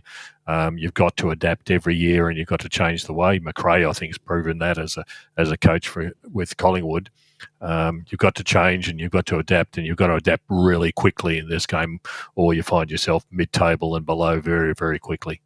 And we don't need to discuss this, but I think Carlton haven't adapted this year. That's probably one of their biggest flaws, but we don't need to talk about them. Dr. Gonzo asks, how do you think Collingwood coach Craig McRae will combat our midfield zone the next time we meet? What do you think Goodman has to do to prepare for this, and how could we potentially counter it? Now, look, with a couple of players out for both teams, this question might be moot because bringing both Clary and De Goey into the equation probably changes the whole dynamic, and I think it's too simplistic just to say that they were both out so they cancel each other out. And then I guess if you add Sidebottom in onto a wing as one of their distributors, it definitely changes things. We've got players coming back in. They've got a couple of others. McStay could come into their forward line. That change. So, big man, can we even begin to speculate about the next time we meet? If we don't, if we do, it won't be until September. A lot can happen from now until then. So, a moot point. I mean, in terms of combating the midfield zone, in terms of anything really, and tactically responding to us, for me, the answer from a Collingwood perspective, because it's their strength, and as George has talked about a lot, is that, and it's sort of coaching 101, isn't it? Yeah, is that you build a game. Do you build a game plan around your players, or do you tweak it around your strengths? And at the heart of good coaching is making sure you maximise the strengths on your list, the strength on their list. And it's interesting. I think if it's one of the reasons Brodie was traded is their pace, their runners, and so they've got more good runners than us. So come finals, this is why it's so hard to predict. But the answer to the question how they'll combat our midfield zone and the strategies that George and I talked about, and particularly George talked about it, that we put in place with that midfield zone to make their game difficult. For me, the answer will be pace and more pace. Is that they get to the outside, provide the option, do that extra running. They really struggle to switch the ball. When you've got more players, really at their optimal fitness and running quick, then they'll be able to provide more options to break through that zone. It's interesting you mentioned McStay because Andy, because I was really pleased that McStay wasn't picked because I know he'd be underdone. But we've really struggled against teams with multiple tools up forward, most notably in that Bombers loss where they pushed both of their ruck forward and they had Weed and, they didn't fortunately have 5 metre Peter, but they didn't need them. 2 metre So I Peter. thought, with Cox and Cameron there in that forward line and Myercheck, who plays taller than he is, isn't he? But, May did a brilliant job on Myercheck. fit McStay will really stretch us, I think, because it's just that extra tall. It really puts a challenge on us in terms of creating one-on-one. For me, their main tactical worry with the midfield zone is not allowing their scoring chains to break down. And for me, I said it last week, and it's the same thing, is that's their biggest vulnerability. Their whole game plan breaks down if those get broken. And so they've got to find a way to deal with that. And it's really interesting what George was saying about and you too, Andy, the game changes. We were in that same position last year where we were 11-1, and the game was shifting. Collingwood was shifting it, and I don't think we had the fuel in the tank in the back half of the season. And we talked about it on the podcast. We went hard, super hard in first halves last year, I think because we knew we didn't have the gas to get to the end of the game. Like in the last time we played the Pies, we were only ended up 14, 15 points up at halftime. We should have been 6 or 7 goals up at halftime. We absolutely smashed them. But we ran out of gas in the second half. So I think we did try to change last year, but a bit like Carlton now, our capacity to implement a new model was made more difficult by the fact that we weren't running on top of the ground. Collingwood have got exactly the same issue now. Everyone's, I don't buy this blueprint stuff because, it's what Brisbane did earlier in the year to beat them. Clog up the corridor and put heaps of pressure on them. Pretty simple footy. It's not really a blueprint, but they're going to have to find a way to, they're so reliant on what George said of getting the winning the ball. That's why they bring 2 or 3 extra players, or 1 or 2, 3 sometimes extras to the stoppage to win it, to get it out to the side bottoms and the Dacosses and the. But teams are sweating on that now, and that's what other teams will start doing. So suddenly the Pies are in the situation where they've strategically got to think, well, maybe we've got to go about it differently. Maybe we can't rely on Pendlebury and Dacos getting the ball. So, that's one of the things I'm more, why I'm confident that we're better than the Pies, because they haven't dealt with this yet. We've already experienced this last year. We are the team that other clubs should be looking at, not the Pies. They haven't achieved anything, the Pies. Mandalorian says we were fantastic, and if not for our inaccuracy, we would have won the game from anywhere between 4 goals to 10 goals, yet our inaccuracy almost cost us the match. We were the most accurate side in the competition by a country mile in the first 9 rounds, yet that inaccuracy in the past 3 to 4 matches has cost us and nearly cost us again. Any thoughts as to why the drop-off? A big happy birthday to Lazy, who says, the more we missed chances in the last quarter, the more I thought it might not be our day, as I knew Collingwood were going to have their own opportunities, and we've seen them chase down teams over and over again. We hear the phrase bad kicking is bad football all the time, and teams lose games because of inaccuracy much more often than not. Is it almost more impressive when you've missed chances but hold on for wins like these against quality opposition? Spirit of Norm Smith adds, I had to book in to see my cardiologist. It was so frustrating. We nearly lost the unlosable game. We should have won by 6 goals or more. Surely as professional full-time athletes, it's such a crucial skill. But goal kicking is actually looking harder and worse than ever. We were the masters of the art earlier in the year. Is it just confidence? We must rediscover our goal kicking mojo. George, do we have the yips? We certainly have the yips, and we've had them for the last 3 weeks. But if you listen to Goody's post-match interview, he said, yes, we have a problem there, but it's the least of my problems. You can always improve on that. The important thing, or the really disappointing thing, is the set shot misses that we're missing. And they're easy set shots. They're all inside 50. I think that we had 4 goals, 10 in this game from set shots, and I think up to halftime we had 8 set shots that didn't score. If we kicked even half of those, the game's over by halftime. It's as simple as that. But as Goody said, it's the least of the worries.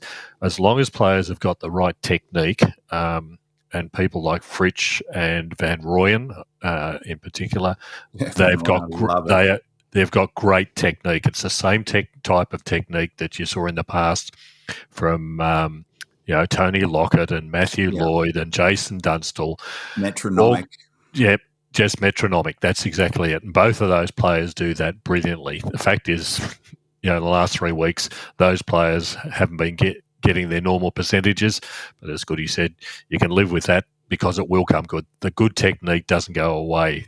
The results will come. And people will be a lot happier when we're winning by 5 and 6 goals instead of 5 or 6 points, or even losing games by 5 or 6 points, as happened as well. But not a worry. Choco as Williams has improved the kicking for a lot of players in the side, when the opportunities are there, if we hit those ones, it'll be a walk for us in the games instead of the difficult position that people are forced to go to their cardiologist at the end of the match. B-Man, anything to add? Just two quick things is that set shot accuracy can throw up anomalous results. So, it waxes and wanes a little bit. Not just missing heaps, but you can get a run of unsustainable accuracy like the Pies when we played them in the game that I talked about last year, round 22, I think it was. Was it 22?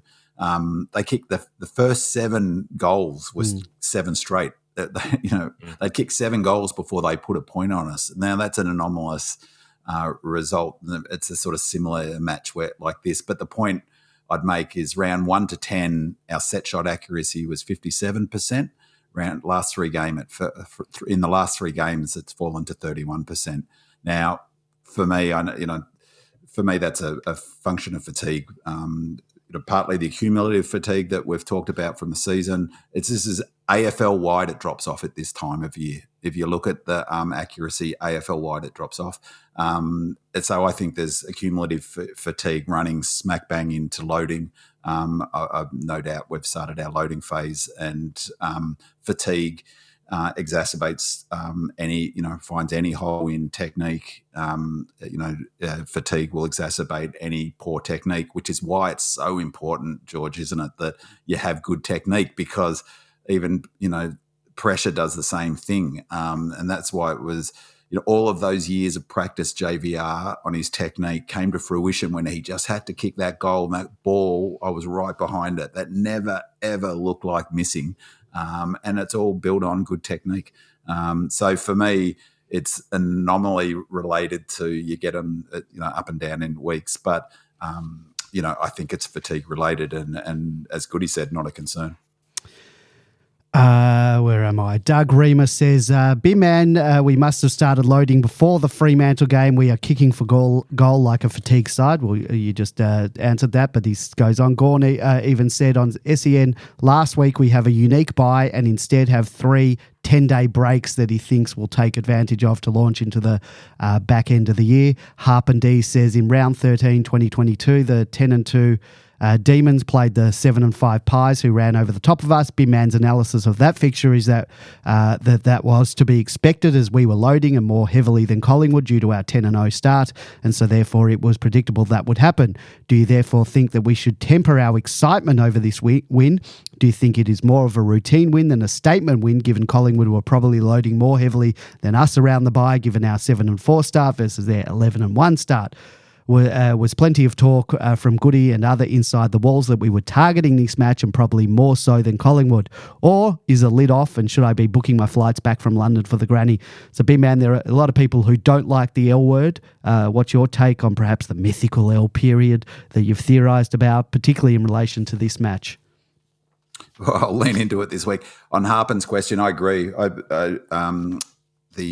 Whether our whether our expectations? Sorry, what was the question again around our expectations? Should we temper the expectations that they were loading more than we are? We should temper our the reverse of last year.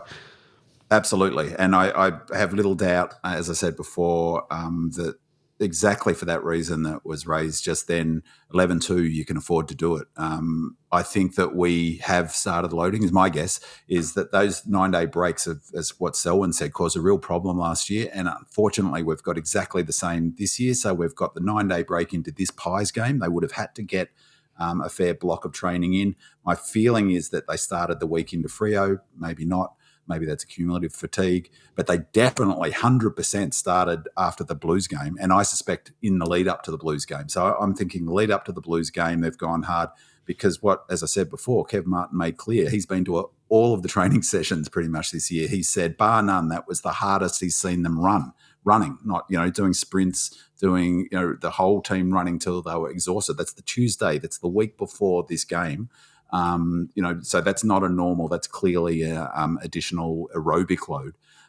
That's why I think around about, because they also have to put the power into them. So now they've got the players go away, they come back 4 days. I think you'd know better than I, Andy, but I always thought they have the weekends off, but that would come back on Monday. I think, I'm not sure exactly the days that they have off, but I know that, I remember we played Port on a Friday and then we didn't play again. So I think they had a few days off then. We've got this bye period where they got days off, but then also once we play, and I'm not 100% sure, but once we play Geelong, we play on a Thursday and then we don't play again. Yeah, so I think that we've got a few little breaks to freshen the players up where they get time off.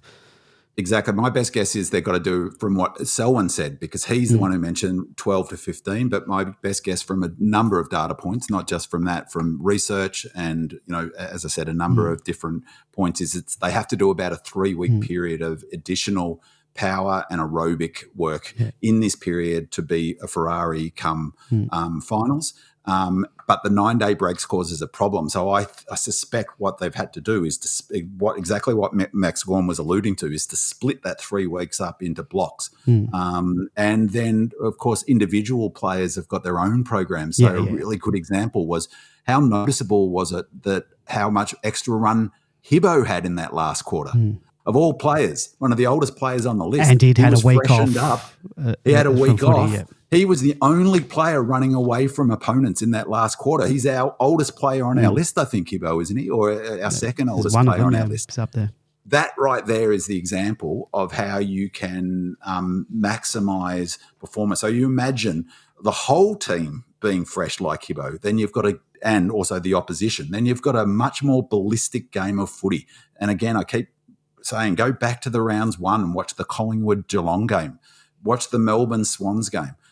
That's how footy will look come finals, ideally, that ballistic hard running. That's not possible right now for all manner of reasons, loading being the major one, but also the cumulative fatigue of a season of footy. So yes, temper, expectations, as I said at the top, it doesn't change my perspective on the season at all. This win, I think we're the best team in the AFL.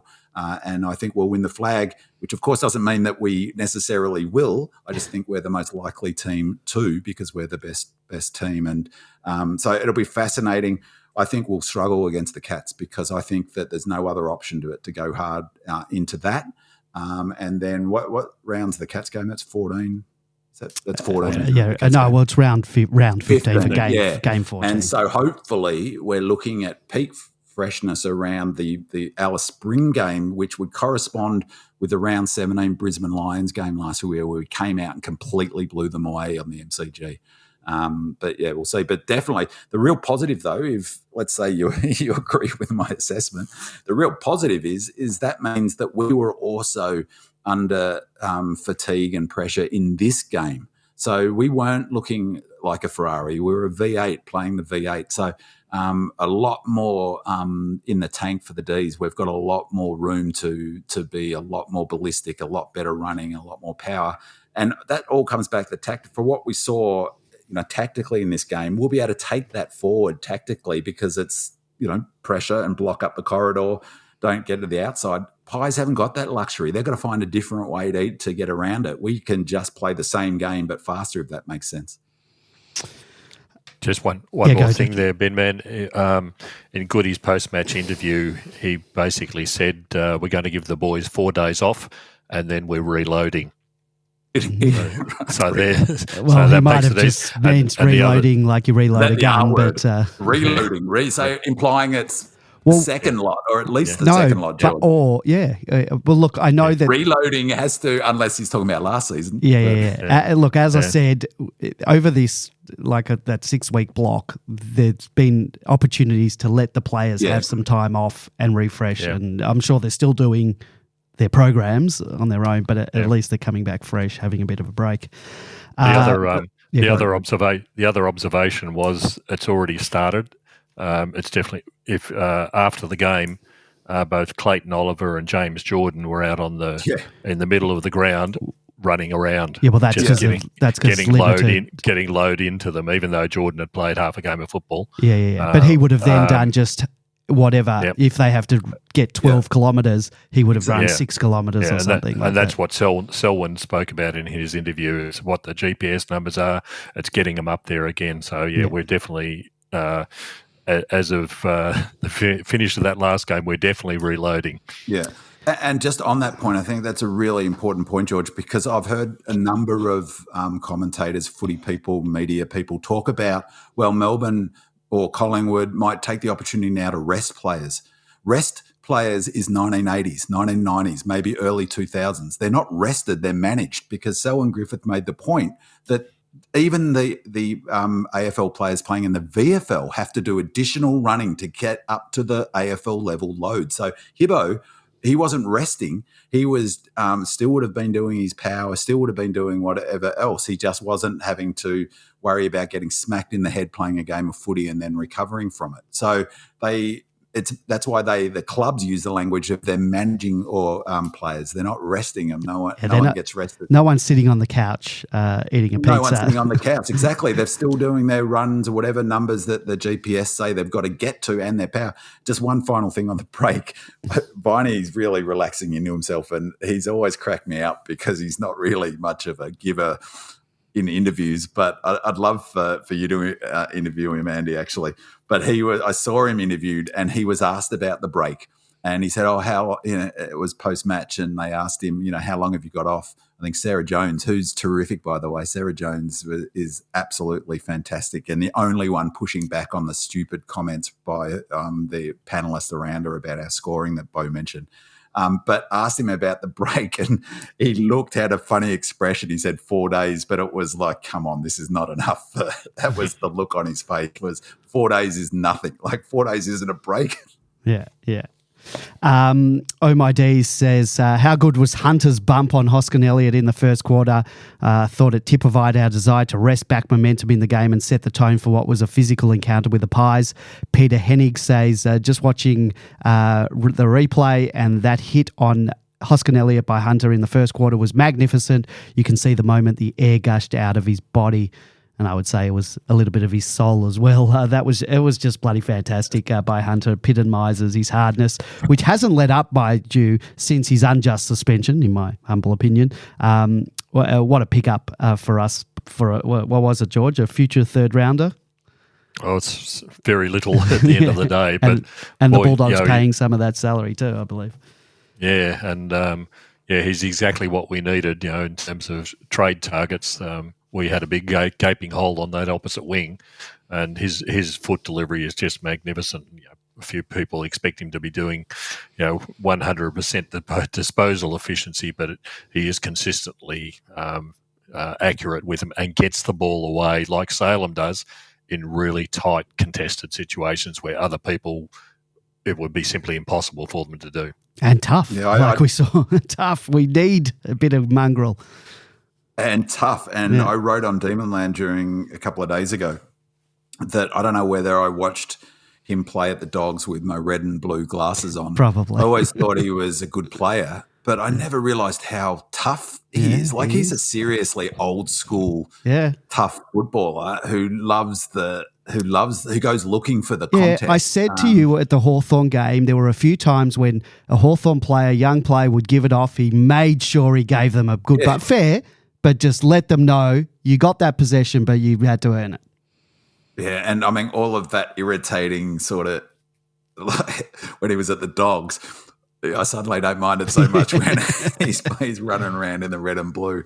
The other thing about that bump is that it was really interesting because I've thought for ages and ages and ages, for years I've wondered why more players don't bump when they've got the footy. Yeah. And the player ran into him, didn't he?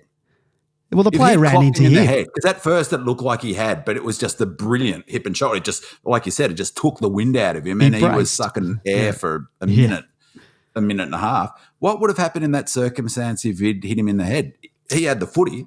Yeah, but the guy also sort of half ran into him as well. He came to tackle him, didn't he? Yeah, he got bumped. Like all of the head high stuff is all about someone who hasn't got the footy. He's got the footy in his hand. Oh, I loved it. And all of a sudden he's got priors as well from a couple of weeks ago. So it's like, see you later. Yeah, 6 weeks. Yeah. And you mentioned, just quick, we'll probably get to him, but Salem. Yeah, no, we'll get to him. We'll get to him. He is tough. We'll get to him.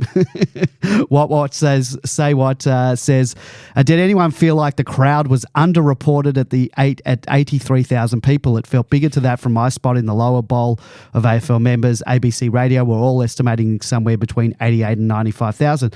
And you know what? I must say, I was absolutely shocked when the crowd figure was posted on the scoreboard, and I too wondered if there was some counting mistake and perhaps it was all, there were all the MMD beanie volunteers. They got tickets. I saw a lot of them with lanyards that had a ticket in them, and maybe they weren't counted because there were 83,985 people at the Anzac Eve game and only 83,578. That's King's birthday, which is 407 less. There's absolutely no way there were more people at Anzac Eve.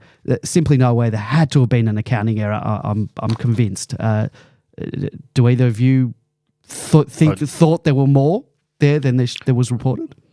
No, I thought that was about the right number because from my vantage point, you could see the top deck of the AFL area was devoid of people, and the other one was the MCC areas, the top areas of those level 4. Couldn't say that from where I was. And it's not surprising because those two areas are total reserve seats, and it's a Melbourne Collingwood game, so people will turn up for the grand finals, but they won't. The Essendon supporters in the MCC don't turn up to watch a Melbourne play Collingwood, for example. Ticketek can't flip those tickets either. And they can't do anything about it. So the other thing was somebody did post on Demon Land about there being unsold bays even, and that there were, in fact, general admission tickets available on the day, but they gone out a week beforehand telling everybody it's sold out while people didn't turn up. Weeks or a month before they had announced it was a sellout. Yeah, so people who would have otherwise gone didn't. But yeah, the numbers in the AFL and the MCC were certainly everywhere else was chockers because it was all reserve seating effectively, both the Melbourne Footy Club reserve seating, but also the general population reserve seating. That was all gone. But those two areas were down. Not wanting to be a Debbie Downer on the club, but the communication about the ticketing wasn't great. Whether that's an AFL, whether that's a club thing. Demonlands is a good sort of vox-pox, isn't it? In terms of getting a sense of some of the issues. And there was some pretty legitimate gripes about or complaints about not being clear on what was possible. And like you said, there was people saying, I'd love to go, but I can't go. And other people posting, oh, no, there's general admission tickets still available. The heaps of posts like that. So that's really... The wording I had assumed from everything I had heard was that there was no general admission. So most people would have been like me, thinking there's no general admission. I've got a reserved seat, so it didn't affect me. But there would have been people turned off by them thinking they could go. There would have been people who went to the ground with their general admission, not realising that they needed a reserve seat. Red Jacket asks, do we need to have a chat about Pickett's form of late? In the past 4 weeks, he has had 29 possessions, 6, 11, 6 and 6. That's an average of 7 a game, with the exception of 2 exceptional goals in the Freo and Carlton games. He has not shown the brilliance we know he can produce. Having said that, he's still averaging a goal a game over this 4-week period with 1, 2, 1 and 0 goals. He's also been inaccurate during this time, missing some easy set shots at crucial times that could have changed all that. During this period, he is averaging 3 tackles a game. In addition, as someone mentioned on last week's podcast, he's a penchant for attempting the elusive specky at the cost of being at the fall of the ball. I'm by no means calling for him to be dropped, but he certainly needs to lift his output. I would love for him to spend more time in the middle, minutes here or there to get into the game. Doug Reamer says Pickett is giving us absolutely nothing at the moment, needs to pull a finger out and get back to the basics. Wells 11 adds, is there a better way to use Cozzy to get him more involved? He no longer takes centre square bounces, I see. Curious about your thoughts. So, Bin Man, is Pickett in a form slump at the moment? Is he providing enough forward and scoreboard pressure? I can't imagine in a million years that he'd get dropped, but I certainly think he does need some more out. We need some more output from him. How does he turn it around and get more involved in the contest? Well, I'll take us back to exactly this time last year. We're having exactly the same conversation about Cozzy, and I I'd just reiterate what we talked about last year. He's a young player, and like I've talked about the last few weeks, is the players who are most impacted on by fatigue, whether it be cumulative fatigue or, of more training and that stuff, are the younger players. And, it's easy to forget, he is one of our younger players. All of our younger players have dropped off in this period, although it was great that JVR really, he had a good game, not a great game, but he had a good game. Dr. Gonzo, a poster on Demonland, noted about Cozzy that, maybe he needs to lift, but he noted that similar to last week against Sard, he felt he was playing a more defensive role on Noble, which I didn't really pick up, which I thought is a really interesting observation, who Noble, Dr. Gonzo notes, drives a lot of the Pies' work off that halfback flank, and he is one of those receivers, Noble. Like, you get your Murphy or your Quaynor, who was really Nibbler, I think, spent a bit of time on Quaynor and definitely kept him quiet.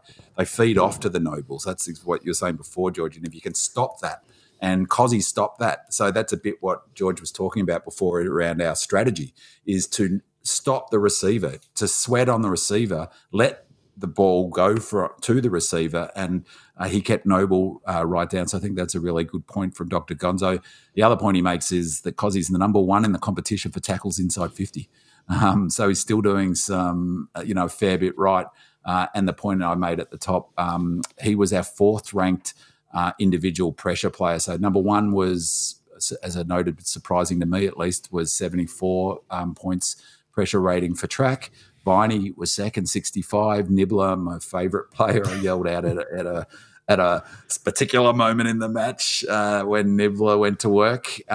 Next, and then Pickett, fourth. So he had the fourth highest pressure rating of any player on our team, and that's 16 points clear on that pressure than Sparrow, who was fifth. So, we've talked about it right through his career, as Cozzy, is that he doesn't get judged on the number of goals. It can be really tricky when his stats are down. It's a tough time of year for all young players. They haven't got their sea legs. They haven't got 6 or 7 pre-seasons to help them get through this stage. His number one role was pressure. You mentioned that we had a season high, was it, of tackles inside 50?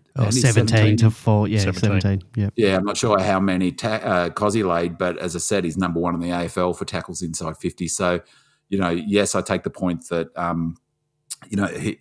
he hasn't been as brilliant in the last 3 weeks, but I think, he's doing a lot of things right, and there's a lot of factors. Just really quickly before you go to George, Andy, I was thinking about that flying for marks, and I was thinking about, it's possible that it's actually an instruction. Because I was going back to... he flew for 2 in the first half, and then in the third quarter, it was coming in. I actually thought he should have flown for the specky, and he stayed down, and I reckon he had... Right, he did. But I wonder... I reckon he was told not to. Yeah. No, I was wondering on the back of Richo's comment, poo-pooing Johnson, who, by the way, then made the same comment about our forward line need to separate on TV 5 days later, after Richardson told him, no, we don't do that. We need multiple players going for the ball. We want to bring it to ground. And so I wonder whether that flying for a mark is actually an instruction from Goody to maximise the likelihood the opposition, particularly the Collingwood opposition who love to intercept mark, don't intercept mark it. So, I think he's doing a lot right, but he's a back end of the season player. That's where we want him playing his best footy. George? Just an observation. If you look at the Christian Salem interview after the game, about 3/4 of the way through it, Cozzy goes in the background, passes by in the background, and if you look at his feet, just about every toe is covered in plaster of some sort. For someone who depends on speed and agility, and that was on both his feet, it looked like he would really struggle to move as much as what he's would normally, I would suspect, but it certainly didn't look good. Well, I hope he doesn't have blisters, and if he does, he better get them. Well, it certainly looked like he had blisters and blisters on blisters. So, if he's doing what he's doing at the moment with sore feet. Speaking of blisters, because in case we don't get, is we're not going to talk about your band, are we? No, not my band. But one of the great things about the win is we did it without Oliver. And we've got a question about how we've gone without Oliver in the past 4 weeks, so like we'll get to that later. That really, I think, is a great thing. Yeah, so that's right. And Gorjanian makes a comment about that. So Lefty says, last week we had put a question mark on Tomlinson in defence, but I thought he played an excellent game against the Magpies, showing some of his early 2021 form pre-ACL. He had 15 possessions, took 10 marks, had 4 intercept possessions, 2 intercept marks, 3 tackles and 2 spoils. It'll be interesting whether he keeps his place in the team post-bye, and with Petty returning as well, we no doubt play 3 talls and Hibbert in defence against Geelong. I'm positive that Petty will be used in attack, which opens another can of worms in terms of Smith's place in the team, but I thought he played well too, and no doubt you will touch on him at some point as well. Buck Neckard adds, Tomo played great in the right role as a second tall. He allows May and Lever to get to work, where then for Petty. Monocular adds, Tomlinson hasn't been given enough recognition for his 2 recent games. Those who judge players by their and their opponent's stats may not see just what an integrating role he has played. Lever and May are able to be themselves again. And I think the Tomo Petty discussion is going to be interlinked with the Smith and Petty discussion, which is the next set of questions that we have. So I'm going to go read out the comments about Smith, and then we can discuss Tomo's game and then Smith's game, and then we can talk about what happens when Petty returns, which seems like he will after the bye. D-Minion says, I thought Smith had a really solid game this week. He has a great pair of hands and took some telling marks, 6, which is great for a forward. Kicked the 1 goal, but could have easily have been 3, but for the inaccuracy that has infected the whole team. 3 goals and would be hailing his selection as a masterstroke. What happens when Petty returns? Travy14 says, Tomo and Smith had great games. What happens with Petty? Personally, I think he is a defender, but Tomo is a better defender than any of our forward backup options are as forwards. Do we stick with Tomo and put Petty forward? Smith holds his spot for now, but eventually I think he will need to be replaced.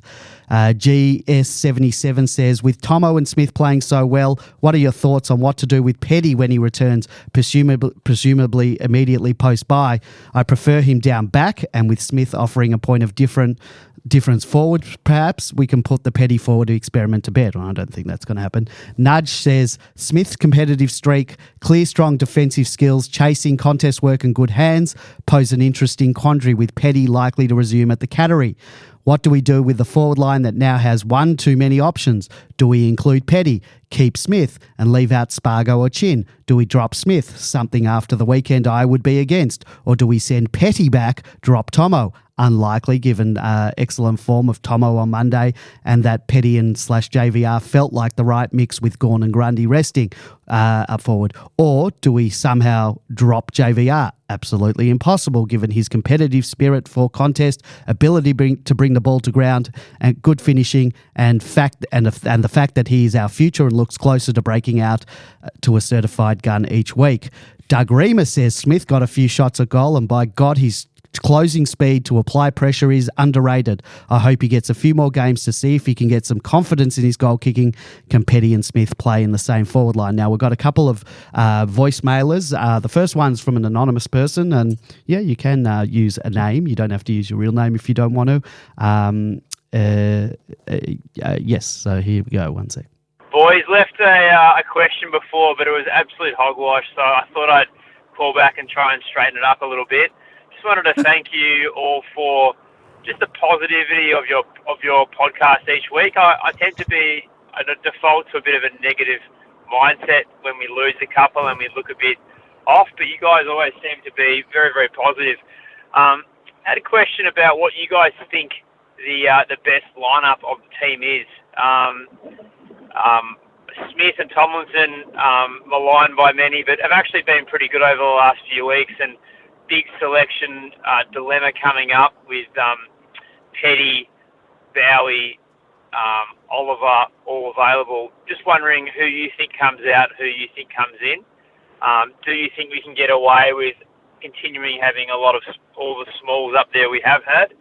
And do you think we put Petty back in straight away for Joel Smith, or do we continue with Joel Smith and leave Tomo down back, who I thought had a really good game yesterday? Look forward to hearing from you. I hope you disregard my last voicemail. It was trash. Cheers. Bye. Well, I did disregard it, but I didn't think it was that bad to our anonymous caller. Here's the other one from 3183D. Evening, boys. It is 3183D calling in from the Badlands of Balaclava. Just wanted to call up with a comment, really, rather than a question. After a fantastic game against the Pies on King's birthday, I just really wanted to highlight two often maligned players in Joel Smith and Adam Tomlinson.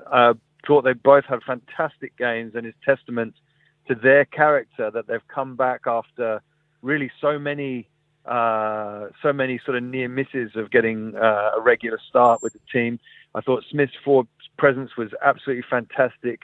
Two great rundown tackles and creating a great option there. And then Tomlinson at the back looks so composed, much more composed even than he was before, and has slotted in seamlessly. I can't see him going out. Anyway, it was lovely to talk about some good stuff for a while. Thanks for all your great work, and keep up the good work. Cheers, lads. Bye. So, George, some great calls from our voicemailers. Thank you. George, you took up Tomo's game, and then Bimman, you took up Smith's game, and then we can meet in the middle and discuss what happens when and if Petty returns for the Cats game. We're not doing a preview of the Cats game now, nor will we talk changes in depth this week. We'll leave that for next week's show, but I think we do need to discuss the Tomo Smith-Petty situation. So, George, what did you think of Tomo's game? I think we briefly touched on it before. It was great because he fitted in as part of the defensive team seamlessly. The 10 marks that he took enabled was fantastic, but also it enabled others to do their jobs, which we know so well. May played so much better. Rivers played so much better. Salem played, exceptionally well. It's all part of the whole team working as a team together, and Tomlinson fitted in nicely into that mix. He's come in as a result of Petty not being available, but just once again to plug the chaplain interview, he was quite emphatic that Goodwin said Petty is going to be playing forward. So I think if people get that out of their head that he's going to go back, it'll make the discussion a lot easier. So if Petty goes up forward, Tomlinson basically stays down back. But yeah, it was a great game. I think it was great for his confidence. He wasn't thrown into the situation like he was in the earlier games during the season, where he was either a replacement for Lever or a replacement for May, because he doesn't play those sort of roles. But in this game, he was able to play what he wanted to, which produced the results that we certainly wanted. So he'll still be down there next week. I don't see any reason why we'd suddenly revert to the two smalls, particularly against a side like Geelong for a start. No, definitely not with their Hawkins and Cameron, and then you got and Rowan and all that. We're three tools down back for sure. Big man Smith. Just on Tom, I reckon that's his best game for the club. He was awesome, and I totally agree with 3183 is that he seems to have got back some of that agility he had pre-knee, and even I'd argue even more agile. He seems to have been another player who's become more like that 800-metre runner that I've talked about. He was terrific. I just thought he was terrific in this match, and I think the best game he's played for the D's. And I said last week that he's got an opportunity with Petty playing forward. If Petty, I think you can make it as read, can't you, George? That's where Petty's going to be. Yep. I'll tell you, it's 100% Petty's going to be playing at least forward the next week. Yeah. So and so that provides a huge opportunity for Tomo to make a defensive spot your own. I 100% agree with what you said, George. Is Goody wants three talls. That's his setup. He needs three talls to allow Lever to play his game, to allow May to play his game. I thought it was just a brilliant performance by Tomo, and I couldn't be more thrilled from him. For him missing out on the flag, obviously the knee, all of that work he's got to get back to this point. Just a solid citizen. Huge credit. Smith, a huge Smithy fan. The numbers were a lot better this week than last week. For me, it's what he brings to the team that we've lacked is his ability to spread and run and his athleticism down forward. I mean, he's the classic, almost playing that role. He's almost the classic defensive forward because he can get to contests. So whilst he wasn't playing directly on Moore, George is right. He impacted a lot of aerial contests where Moore was involved. I mean, intercept marking is important for all teams, but in particular for their team. And it's a dangerous thing because they mark it on the halfback flank. You can turn it over there, is that it's coming back, into our forward line. I was really pleased he took that second mark. That was a really smart block by JVR. He's a really neat kick. I think maybe the pressure got to him a little bit because he's a beautiful kick for goal, Smitty. And it was awesome, wasn't it, that he was able to get that goal. It was a critical time in the match. I think he's got a lot of upside, a bit like Tomo. Tomo strikes me as someone who he needs to be confident. He needs to have knowledge that it's his spot. Who wants to be playing for your spot every week? And so if they can engineer that with Smith, I think he'll just improve. There's a theme for Goody this year, and it's only now being picked up on by the media, is how much experimenting he's doing this year. It's like all of the criticism last year about us not doing, trying different things. He's learnt from. They did their review and they've decided to be fluid in lots of different ways. So he's deliberately, but Brad Johnson, for instance, was criticising Melbourne, and so was David King on Waitley, saying it's a huge dilemma, quote unquote, David King, it's a huge dilemma that we haven't got to settle forward. We're engineering that. And Smith is part of that puzzle. He brings a completely different look to it. If he can keep his spot, he's like a hybrid forward because he's one of the quickest players in the club from 1 to 100, over 100 metres. I think there's only Nibbler's only quicker. He's super quick. He's got a really good leap on him. He's super competitive. If he can sort of relax and get some weeks in that role, he can be more than a defensive forward. I think he can be a really attacking weapon, partly because he has got a huge leap on him. I mean, he is an amazing leap, and he will take a screamer at some stage if he can string together a good block of games.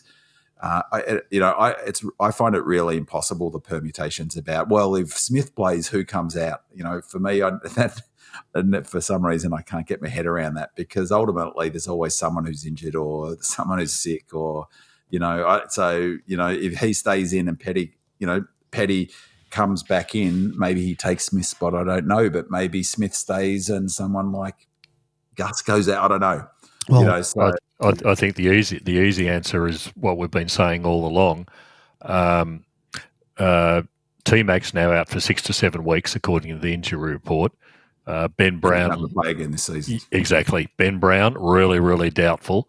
And at the start of the season, we said we'll probably see Van Rooyen, Brown, and T-Mac rotating. Well, now we're down to one.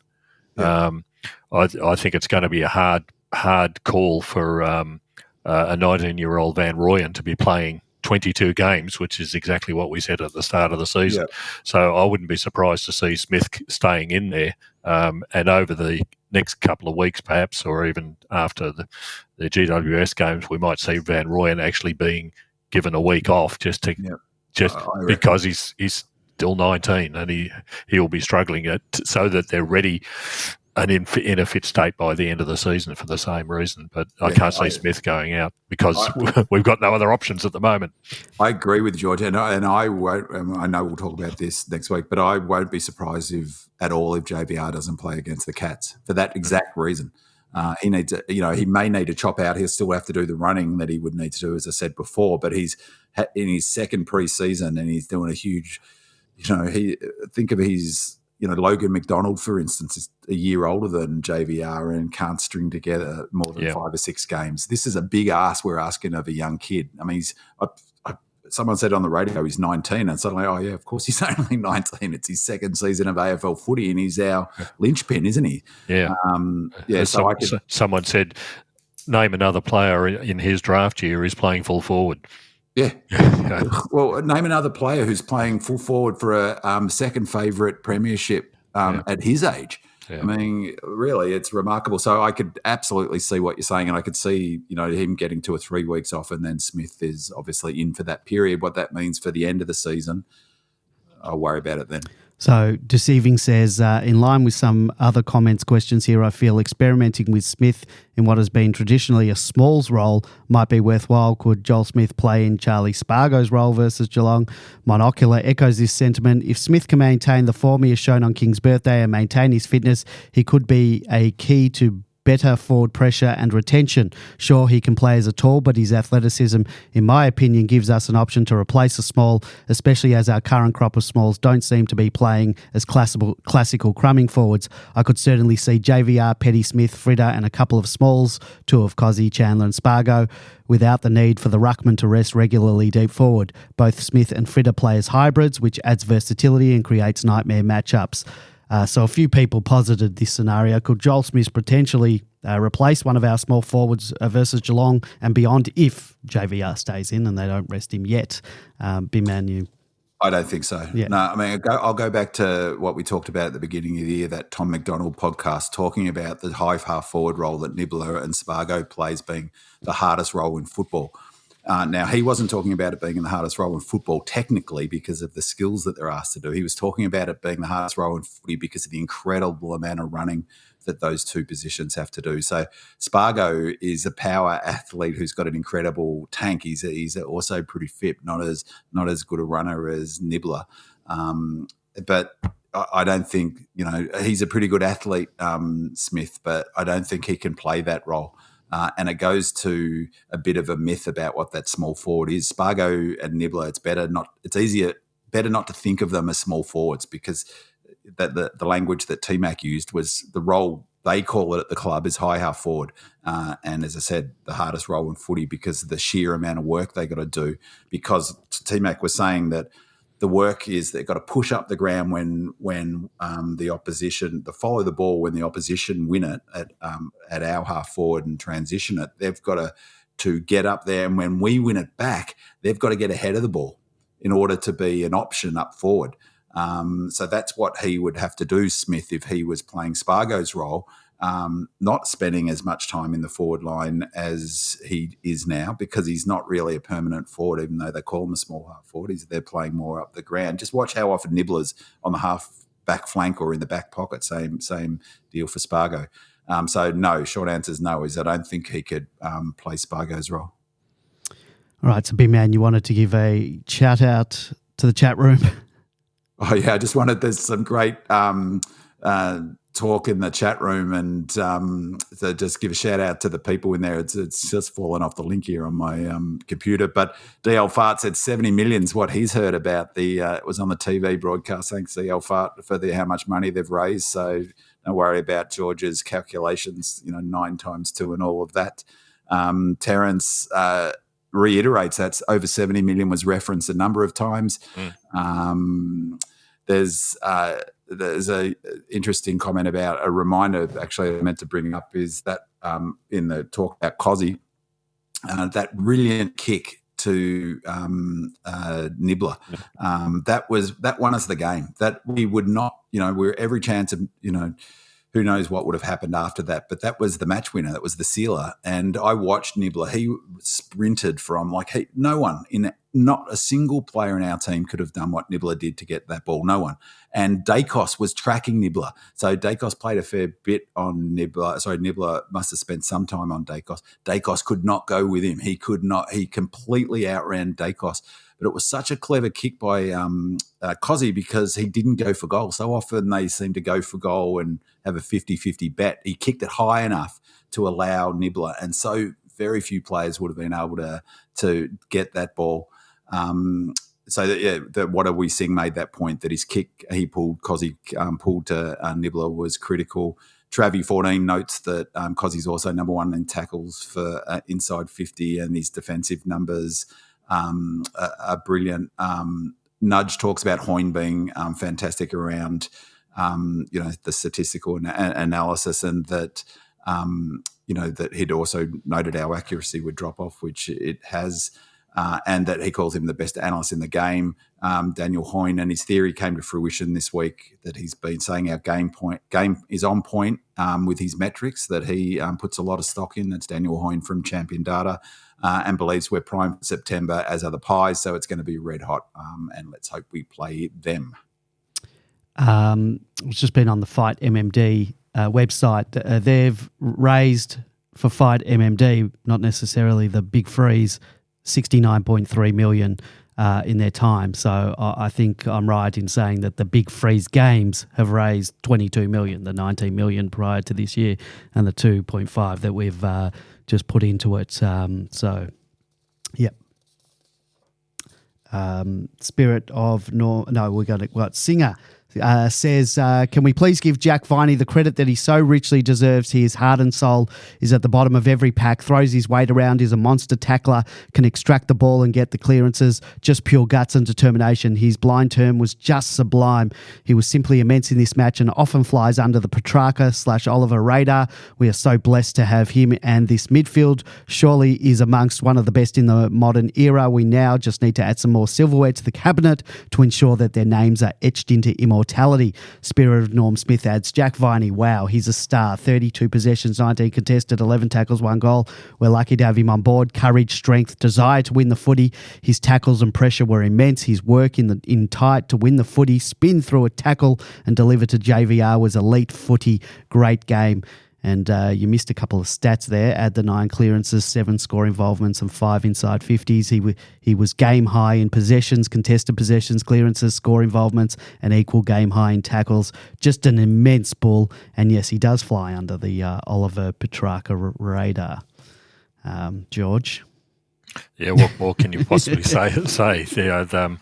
Apart from all those statistics that he amassed during the game, in the absence of Oliver, it was almost like he was saying to everybody, I've got to cover for Clayton Oliver as well as my own job, and he did magnificently in that.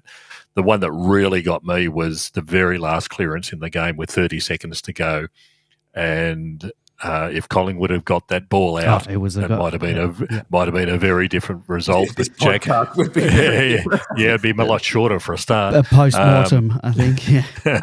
Yeah, but Jack Viney decided that he was going to get that ball no matter what, and he did, and that just could have a free kick, but that's another story. Yeah, that stopped the game. That was it. That was the match winner in that little second. 30 seconds before, they got the exact same free kick, a push straight in the middle of the back. And no, I didn't even think that was a push in the back, but Viney's was definitely a push in the back. The ground. Yeah, but you're right, George, totally. And his will for that contest, like you could have just taken that one bit of play to get it forward. I mean, it's such, if we'd lost that game, it would have just been nuts. And I mean, he was our best player by a mile, absolutely deserved winner. Yep. The thing I love about Viney, I mean, 2 things, is he's the player that other fans would go, yeah, I'd love Jack Viney at your footy club. I mean, it's just awesome to have him playing for the D's. But I'm so impressed. He must be such a hard worker and dedicated at his craft, because you'd see so very few players improve their a skill like kicking.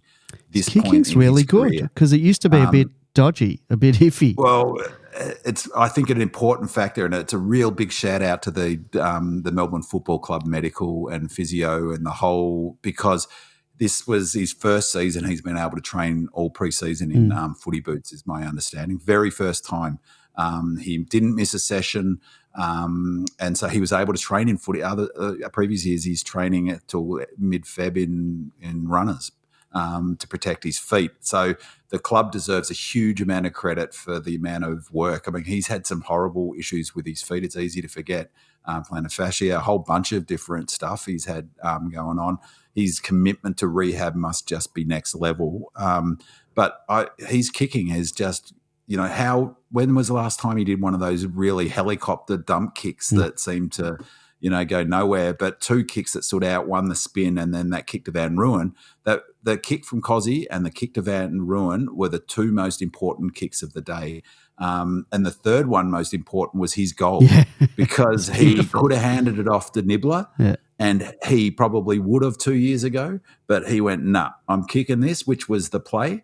And just on that, I'm sure that, like I said earlier in the season, the goodies told them the statistics are to go for goal in that circumstance. So the analytics say go for it, he went for it, but he just nailed it. But from where I was sitting, it was foreshortened, so I thought, oh, right, the guy's marked it. Yeah, that's what I thought. Optical illusion. I sit near you, but so yeah. Awesome performance. Did he dislocate his shoulder? Do we know what happened? You should say that. I thought for sure. Apparently, it was just a stinger, but I joked on Demon Land that dislocating a shoulder is just a stinger for Jack Viney. But not only was his arm shoulder was actually amputated. Not only was he the reason. And they put it back on. The reason I thought he dislocated it because the totally looked like it. The position it was in, but also his bicep or his tricep was sort of out, so it looked like something was all out of whack, and that Anyway, well, I had my binos on him from the incident all the way off because I was worried, and I thought I said to my mate that he's dislocated his shoulder. Yep. All right, he was back on the ground in about 2 minutes. 30 seconds. I thought I was waiting for the sub to come on. All of a sudden, I look up and he's running around like nothing's happened. Only Jack Viney. Some of what he's having. Yeah. Spirit of Norm Smith says, how good was Salem? He was a ripper in the 2021 grand final, and we sometimes forget how good he is. Great to have him back. He was skilled, tough, composed, and when needed to defend, he did. 83% kicking efficiency and through the corridor. Just behind Jack Viney is our best on the day. Buddha 82 adds best game with having Salem back has proved to be a real difference maker. I hadn't realised how much we'd missed his reading of the play and clean disposal. And I just got to say, he's been fantastic since his return. Perhaps a bit rusty in his first up match at Port in the wet, as acknowledged by Chaplin in the interview last week, but he's been very solid since, and this was perhaps his best game since the granny, and he's come back bigger and better this season than he did from the injury last year, if you remember, when he just didn't seem to have that 2021 mojo, nor the penetration we were saying in his kicking or the touch in his kicking. He just didn't have it last year. This year, they've obviously managed him better through it, and he's absolutely fantastic. George? Yeah, slightly different from last year. Last year was the foot injury, wasn't it? And he never was the same after that. He's had this year coming was back. Knee last year? Was it knee or foot last year as well? I thought it was. Yeah, it was more a whatever it was. It was a physical injury as opposed to the thyroid problem. No, but he had the thyroid. Then he had knee surgery after the thyroid. Yeah, he had knees. What put him out? Yeah, this year. You were holidaying overseas at the time. Well, anyhow, it's good to have him back, and again, it's a credit to the physio staff and the medical staff to get him back, and even the conditioning staff. That he spent so long away from the game, didn't get a decent pre-season. And now he's coming back to come back to his absolute best. He was brilliant in this game, and again, part of that critical backline structure. 9 intercept possessions. When he's delivering at 83% disposal efficiency, is just fantastic. So lethal with his foot, and he's just such a great reader of the play, and his ability to get the ball in circumstances that others simply wouldn't. But he reads it so well, uses his body so well, and then delivers so brilliantly. Yeah, so good to have him back fit and capable as we move into the second half of the season. Huge. Murdoch asks, thoughts on Trent Rivers? Feels like he's grown into a senior head this year and his game has gone up levels. I always felt in the premiership year he was such a brave and desperate defender and epitomised our hunger and desire that year. This year he's got that back and he's added damage to his game. So I couldn't agree more. Trent was fantastic in 2021. I think he had a really down year last year. He might have even been dropped at some point. And if you recall, he was also playing with his knee heavily strapped for the first part of 2022. So that surely was a factor. But this year, I reckon he's taken his game up a notch. I think he has more strings in his bow to come as well, and could possibly, as we've seen already, spend some more time in the middle as his game improves, his tanks improves. So yeah, I'm looking forward to that, George. Yeah, nothing much more to say. Again, his kicking's particularly lethal because of the depth that he gets with him. When he gets that possession on the half-back line and he hammers it all the way into the forward 50. But he's reading the play so much more better this year. He's become a more experienced player, which makes him an even better player all round. So, it's really pleasing. And then when you've got him on one side and Salem on the other, it creates absolute headaches for opposition. But with Judd McVie in there as well, it's just such a fantastic mix of players that are working together so well, and just a nightmare for the opposition to try and counter. Yeah, and I reckon two things, George, that he's one thing he's really improved in his marking, and in the last couple of weeks, his intercept marking and his marking in contest has been really, really important. He's some key marks where he's been outnumbered, and we've really needed to get control back of the ball when he's been able to do that. And your point about his long kicks is really interesting, because I reckon, again, this sort of idea of making sure players are playing to their strengths is that he doesn't do many short kicks anymore. And so I reckon they've said, well, look, you're a brilliant 65-metre kick. We'll get it on the outside. When you get it on the outside, kick it 65 metres, Riv. Don't worry about a 20, 30-metre kick. And just on that, I wish they would say the same thing to May. He makes me nervous every time he tries to kick the ball 10, 15 He's metres. a bit better this year than last year. He fluffed a few last year. He still misses his fair share of 15-metre kicks. Bigfoot says, round of applause for Judd McVie for his game this week and last week, in fact, for the whole season. He's fast becoming one of my favourite players. The kid never looks flustered, even on the big stage in front of 85,000 people. He's skillful, balanced and poised. He is a great judge of the play and knows when to leave his man. This was best highlighted when he left his man and forced the turnover that ended with a Hunter bump, which was a great highlight too, that ended with Grundy having a shot for goal. Can't believe he hasn't received a Rising Star nomination yet, but I'm positive he'll have one by season's end.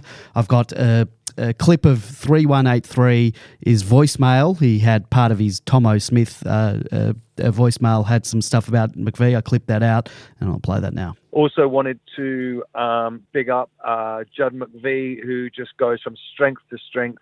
There was a magnificent period of play where he did a spoil and it went out to Lockie Hunter, who then did that big bump on, I think it was Myercheck. It was Will Hoskin Elliott, but we won't hold that against you. I think Bigfoot and 3183D have summed it up perfectly. We've recruited a gem here. Well done, Jason Taylor. Well done, Judd McVie. It just goes to show what hard work and perseverance can achieve. I look forward to a long career of him at the Deesby. Man, you said you have some stats for McVie. Yeah, I just love him, and I concur with everything that was just said about him. And he's got the Pendlebury time, hasn't he? Just give him a couple more seasons, and all the commentators will the first thing they'll say about him is he's got so much time. But I reckon Isaac Quainer is the best medium defender in the AFL, and I thought we did a great job, by the by, in limiting his impact in this game. So he's a really good reference to get a sense of how the Judsters travelling, given they play a not dissimilar role, the two of them. There are different stats you could look at in terms of comparing them, but arguably the most important stat for that medium defender role, I think, is percentage of defensive one-on-one contests lost. Quaynor, who's considered the best one-on-one medium defender, only loses 8.3% of his defensive one-on-one contests. There was a point in this season where he hadn't lost one, I think at round 7 or something. He hadn't lost a single one-on-one contest up until that point. But the Judster doesn't suffer too badly by comparison with Quaynor. He only, so far this season, he only loses 9.1 of his defensive one-on-one contests. So everyone thinks about his skill and his class and his silky and the time he has. Only losing 9.1 defensive one-on-ones for a medium defender is just really fantastic, and it's the best of all of our defenders. But when I got these stats, Salo had yet to have 10 contests, so he wasn't counted. So I'd love to see Salo's numbers now, because after this weekend, I'm pretty sure he will have maybe past that 10. Gus is the same. So surprisingly, Gus hasn't had more than 10 one-on-one defensive contests this year, which I thought was interesting.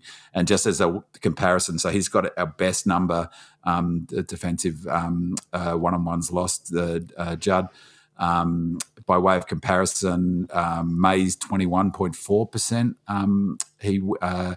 Of his defensive one-on-one contests, he loses 21% of them. Lever 15%, Bowie 15%, Rivers 13.3% of his one-on-one contests he loses. So 9.1% of Judd's defensive one-on-one contest is why he's in the team, basically. And he goes a long way, I think, to answering the query that we've had about, that medium-small role. And Salo back means that he can focus on that role. So he's going to be a really important player going forward. And there's already some talk about, well, maybe he'll have to go out of the side, when all of our best players come back.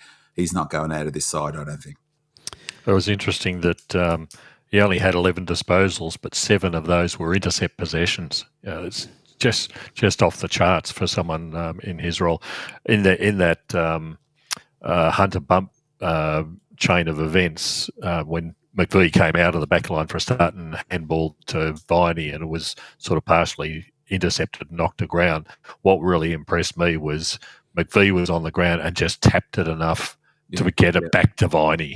He's smart, isn't he? He's got that footy smart, IQ, just footy smart. And again, what is he, 19 or 20 at the most? Same sort of thing. And you've got a kid doing that. That's something that you see from a 100-game player. Yeah. And of course, it has to be said, he's a brilliant elite kick. And, I'm more and more thinking, elite kicks are so super important, ability to hit the players under pressure. And so I think Bowie, McVie, Hunter, Fritter, and there's one more, Salo, are our 5 elite kicks. And so he's super important from that perspective as well. Red and Blue Beard says, love the podcast, excellent work all. One topic that has barely been mentioned is May's kick out with 1 minute and 44 seconds remaining. Why kick long to a contest? Presumably we were confident of winning by then, but I would have thought the only thing to do would be to chip it around short and safe for at least 90 seconds. Going long to a contest gave the Pies a sniff, and that was all they needed to almost pinch the win. Thoughts? Buddha82 adds, further to the question above on May's kick-in during the dying moments, do you think our long to the members wing kick-out is getting too predictable? I thought having Salem kick-out led to better opportunities. And a few people wanted me to ask Troy Chaplin about our kick-out strategy and the change-up that we've been doing with the shorter kicks mixed in with the long ones down the line.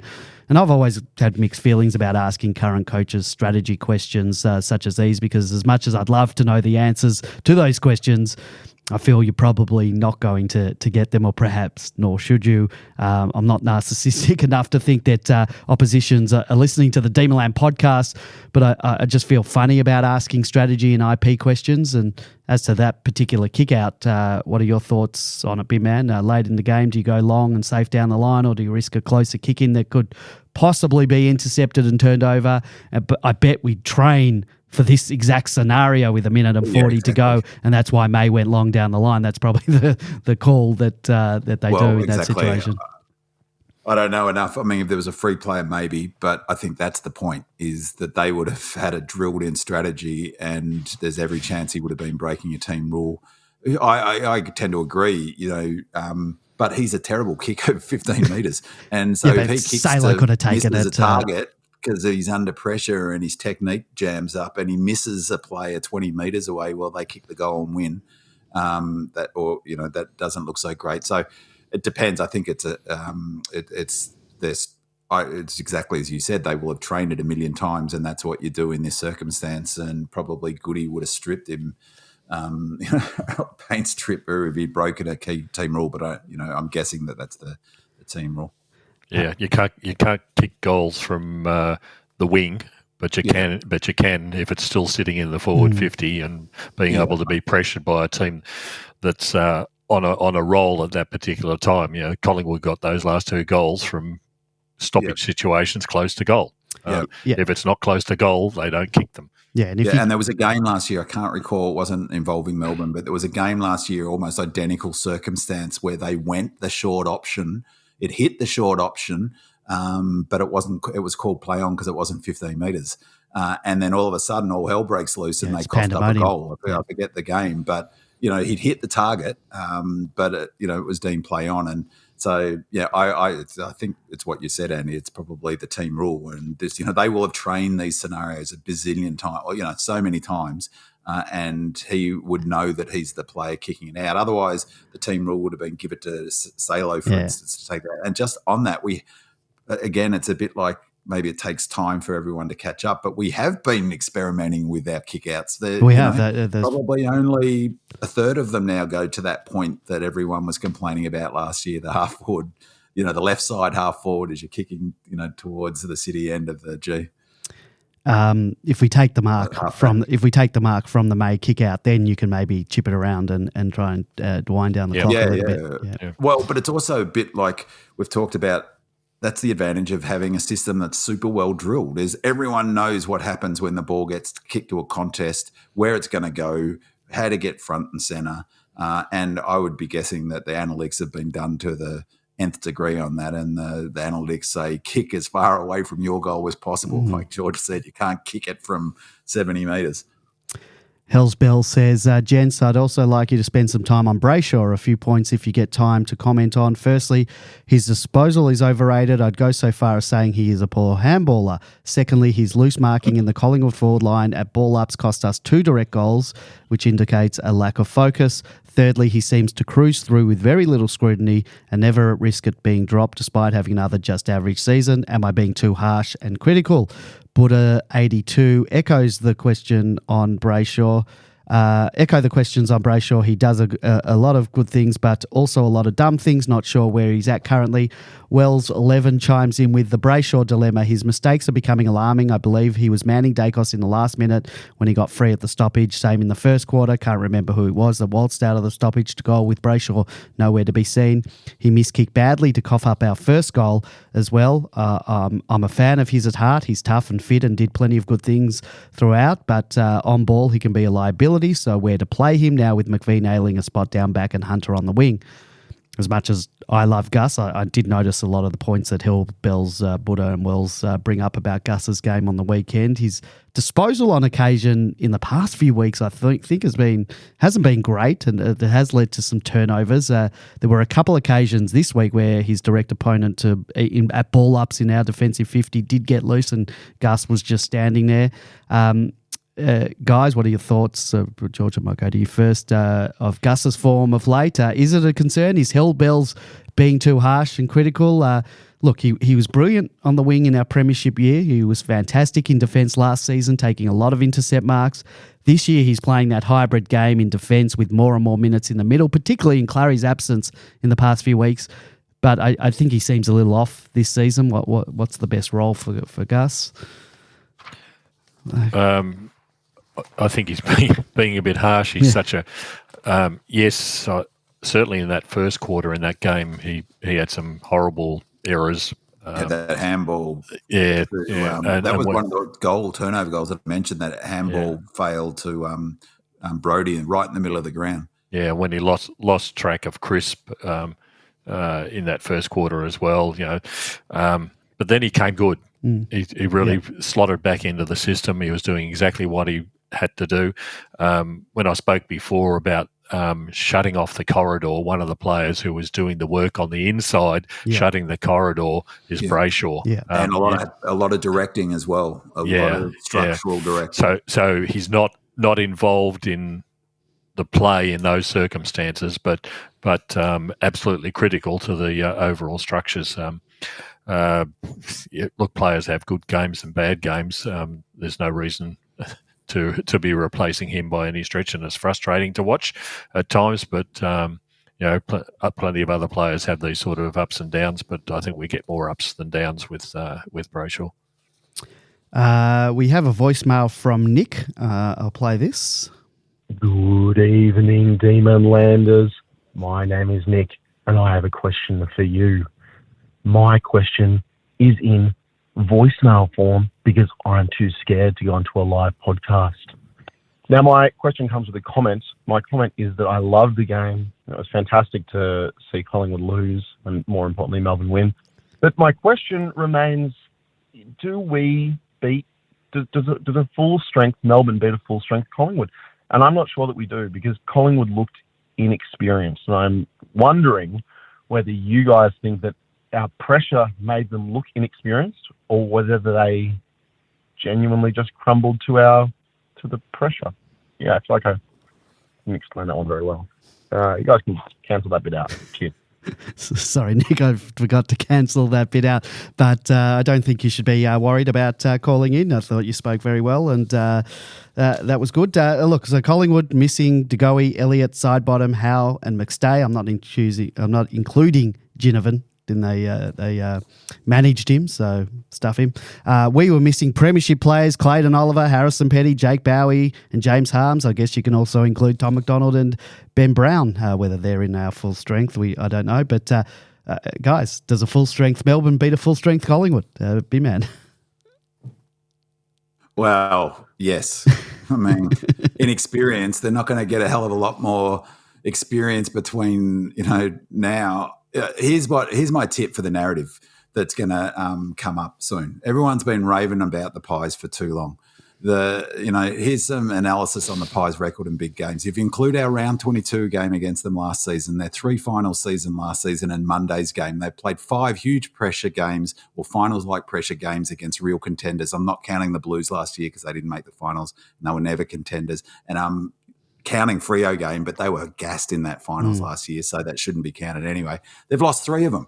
3 of 5 big games they've lost. If you take out the Freo final, that's 3 from 4 games of high-pressure finals or final-like games against real contenders. 3 of 4. Spin it however you want. That's a really poor record in big games, one that no TV analyst has yet raised that I've heard, but will soon, because it's staring people in the face. And it's a record that I'm confident is absolutely top of mind in the Pies coaching staff. That is a rubbish record for anyone who wants to be a serious contender.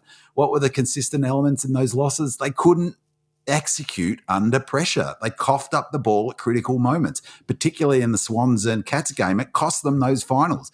And they've got, as we've talked about, they've got a clear defensive vulnerability. Their game plan, which everyone just loves at the moment, has huge vulnerabilities.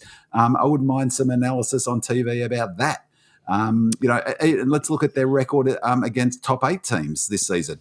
Monday's lost, they're now 4-2 against top 8 sides. So that's okay. That's not great. That's what we are as well. It doesn't sound too bad. It's better than ours. We're 2-4, but it's hardly earth-shattering. It's hardly talking about a team that can, is absolute favourite to win this flag. And that includes a scrappy close win against the Saints, where they just got over the line, a same game against the Bombers, where they should have lost. The Bombers choked, and they could only manage 59 points in their lucky 1-point win over a wasteful Crows who kicked 7-16 to throw that game away.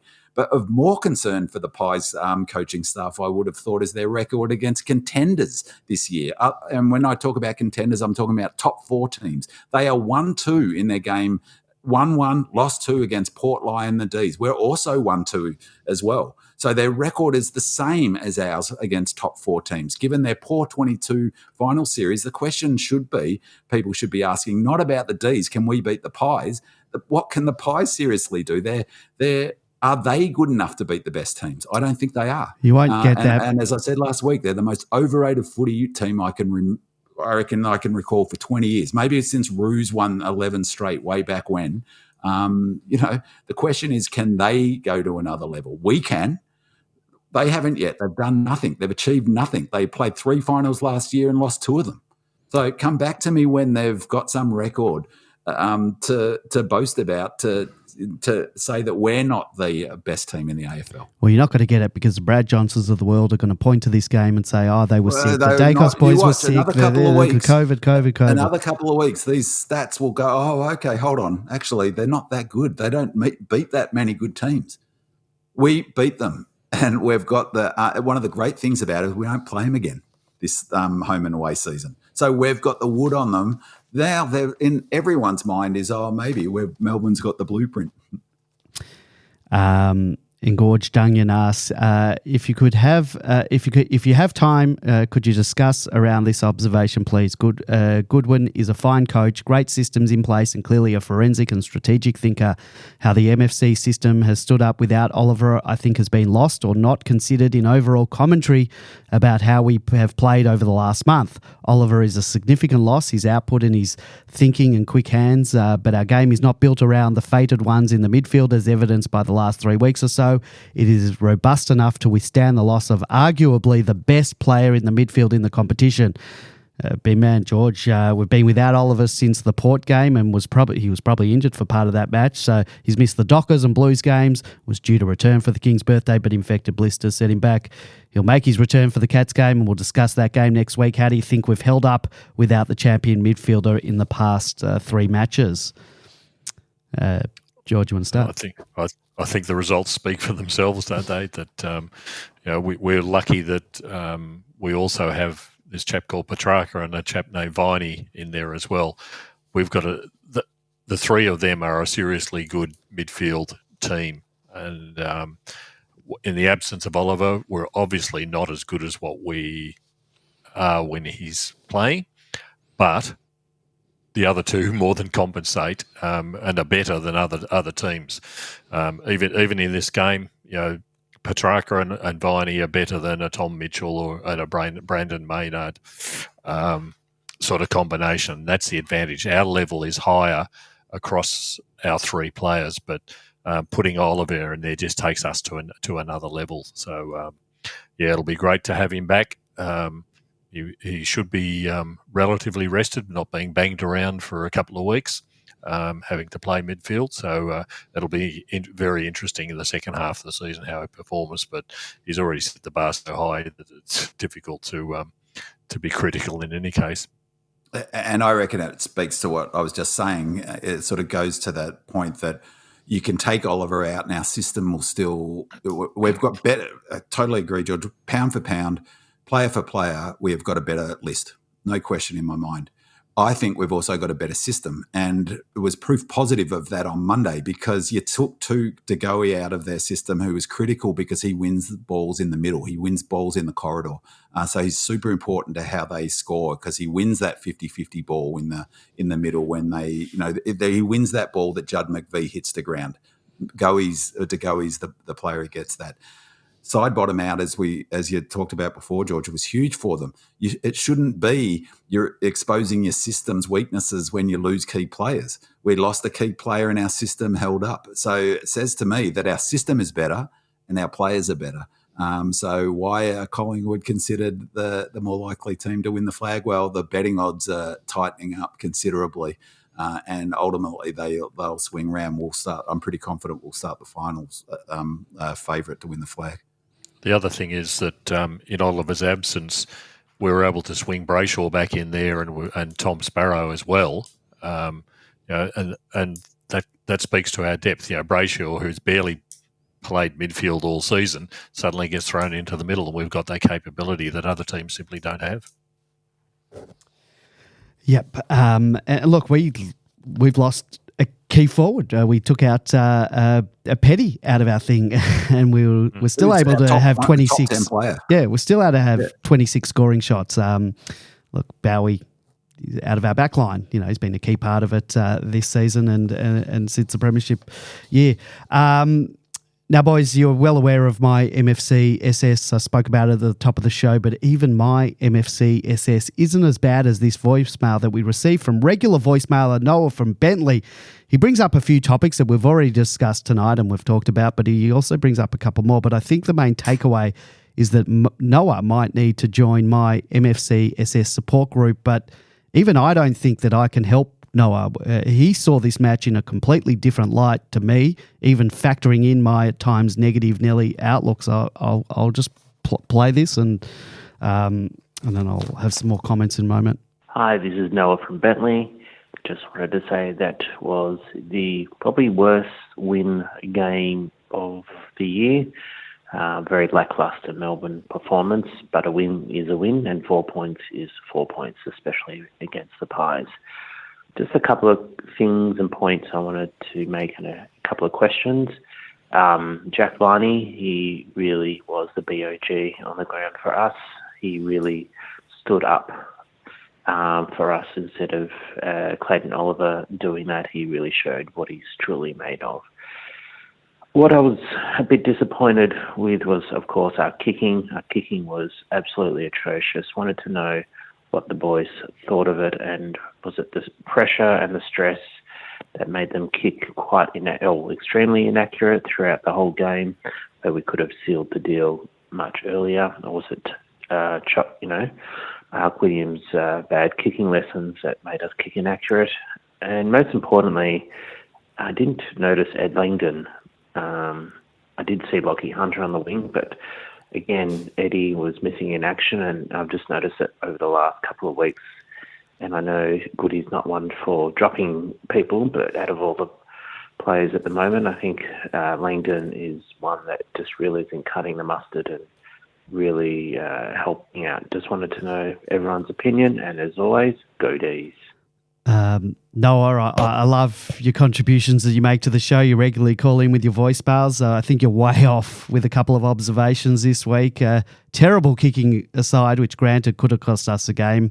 I thought we were fantastic and really shut the Pies down and put us in an excellent position to thump the Pies. And sure, we fluffed it with some bad kicking. It's definitely not Choco Williams' bad kicking lessons, because we've definitely improved with our set shot kickings. It's probably down to pressure, but and how good was it though to beat the Pies by almost the narrowest of margins in front of a massive crowd with a finals-like atmosphere?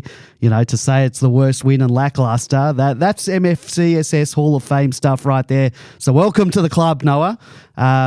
And Noah, you spoke about Langdon. He was a little quiet on the weekend in terms of stats, but it's important to note that he has a role to play, and he still does that very well, if not racking up disposals.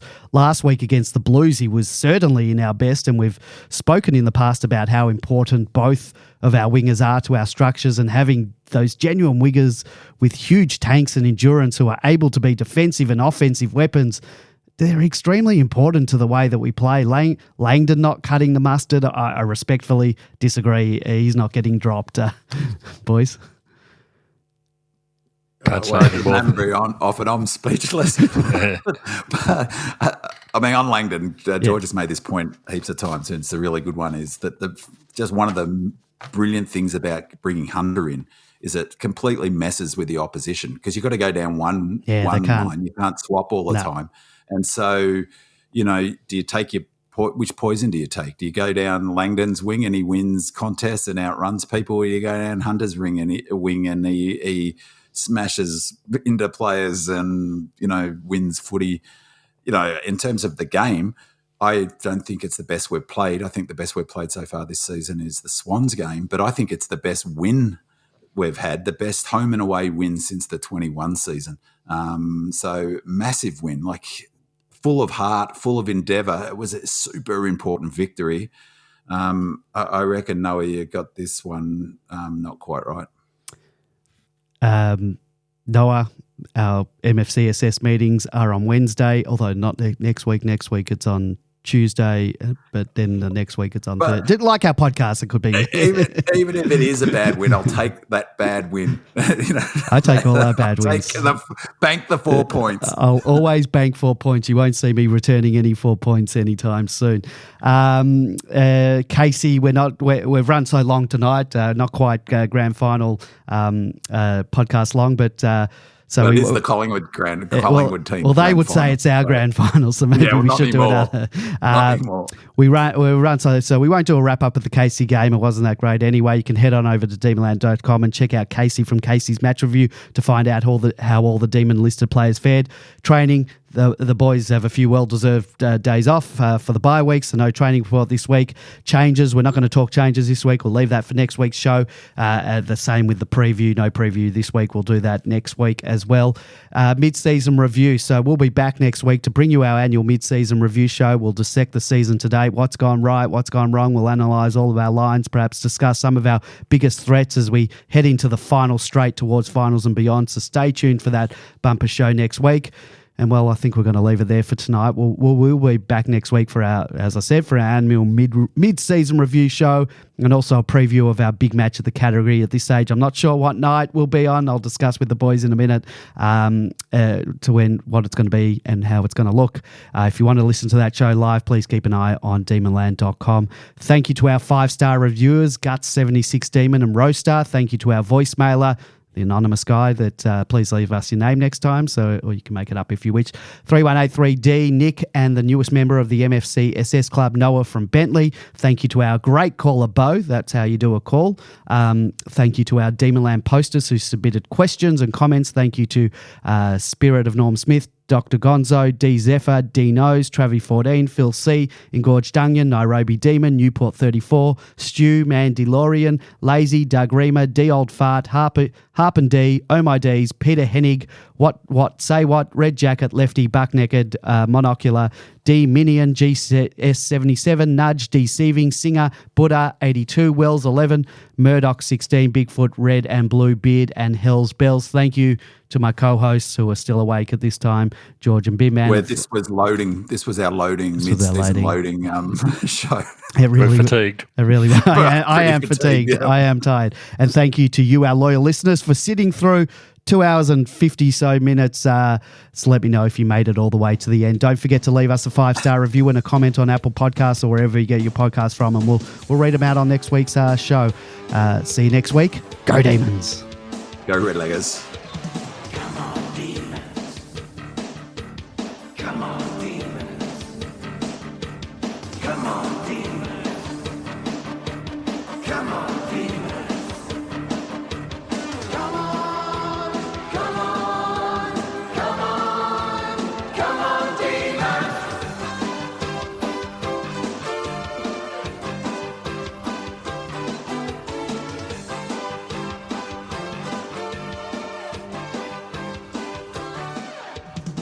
I've got this feeling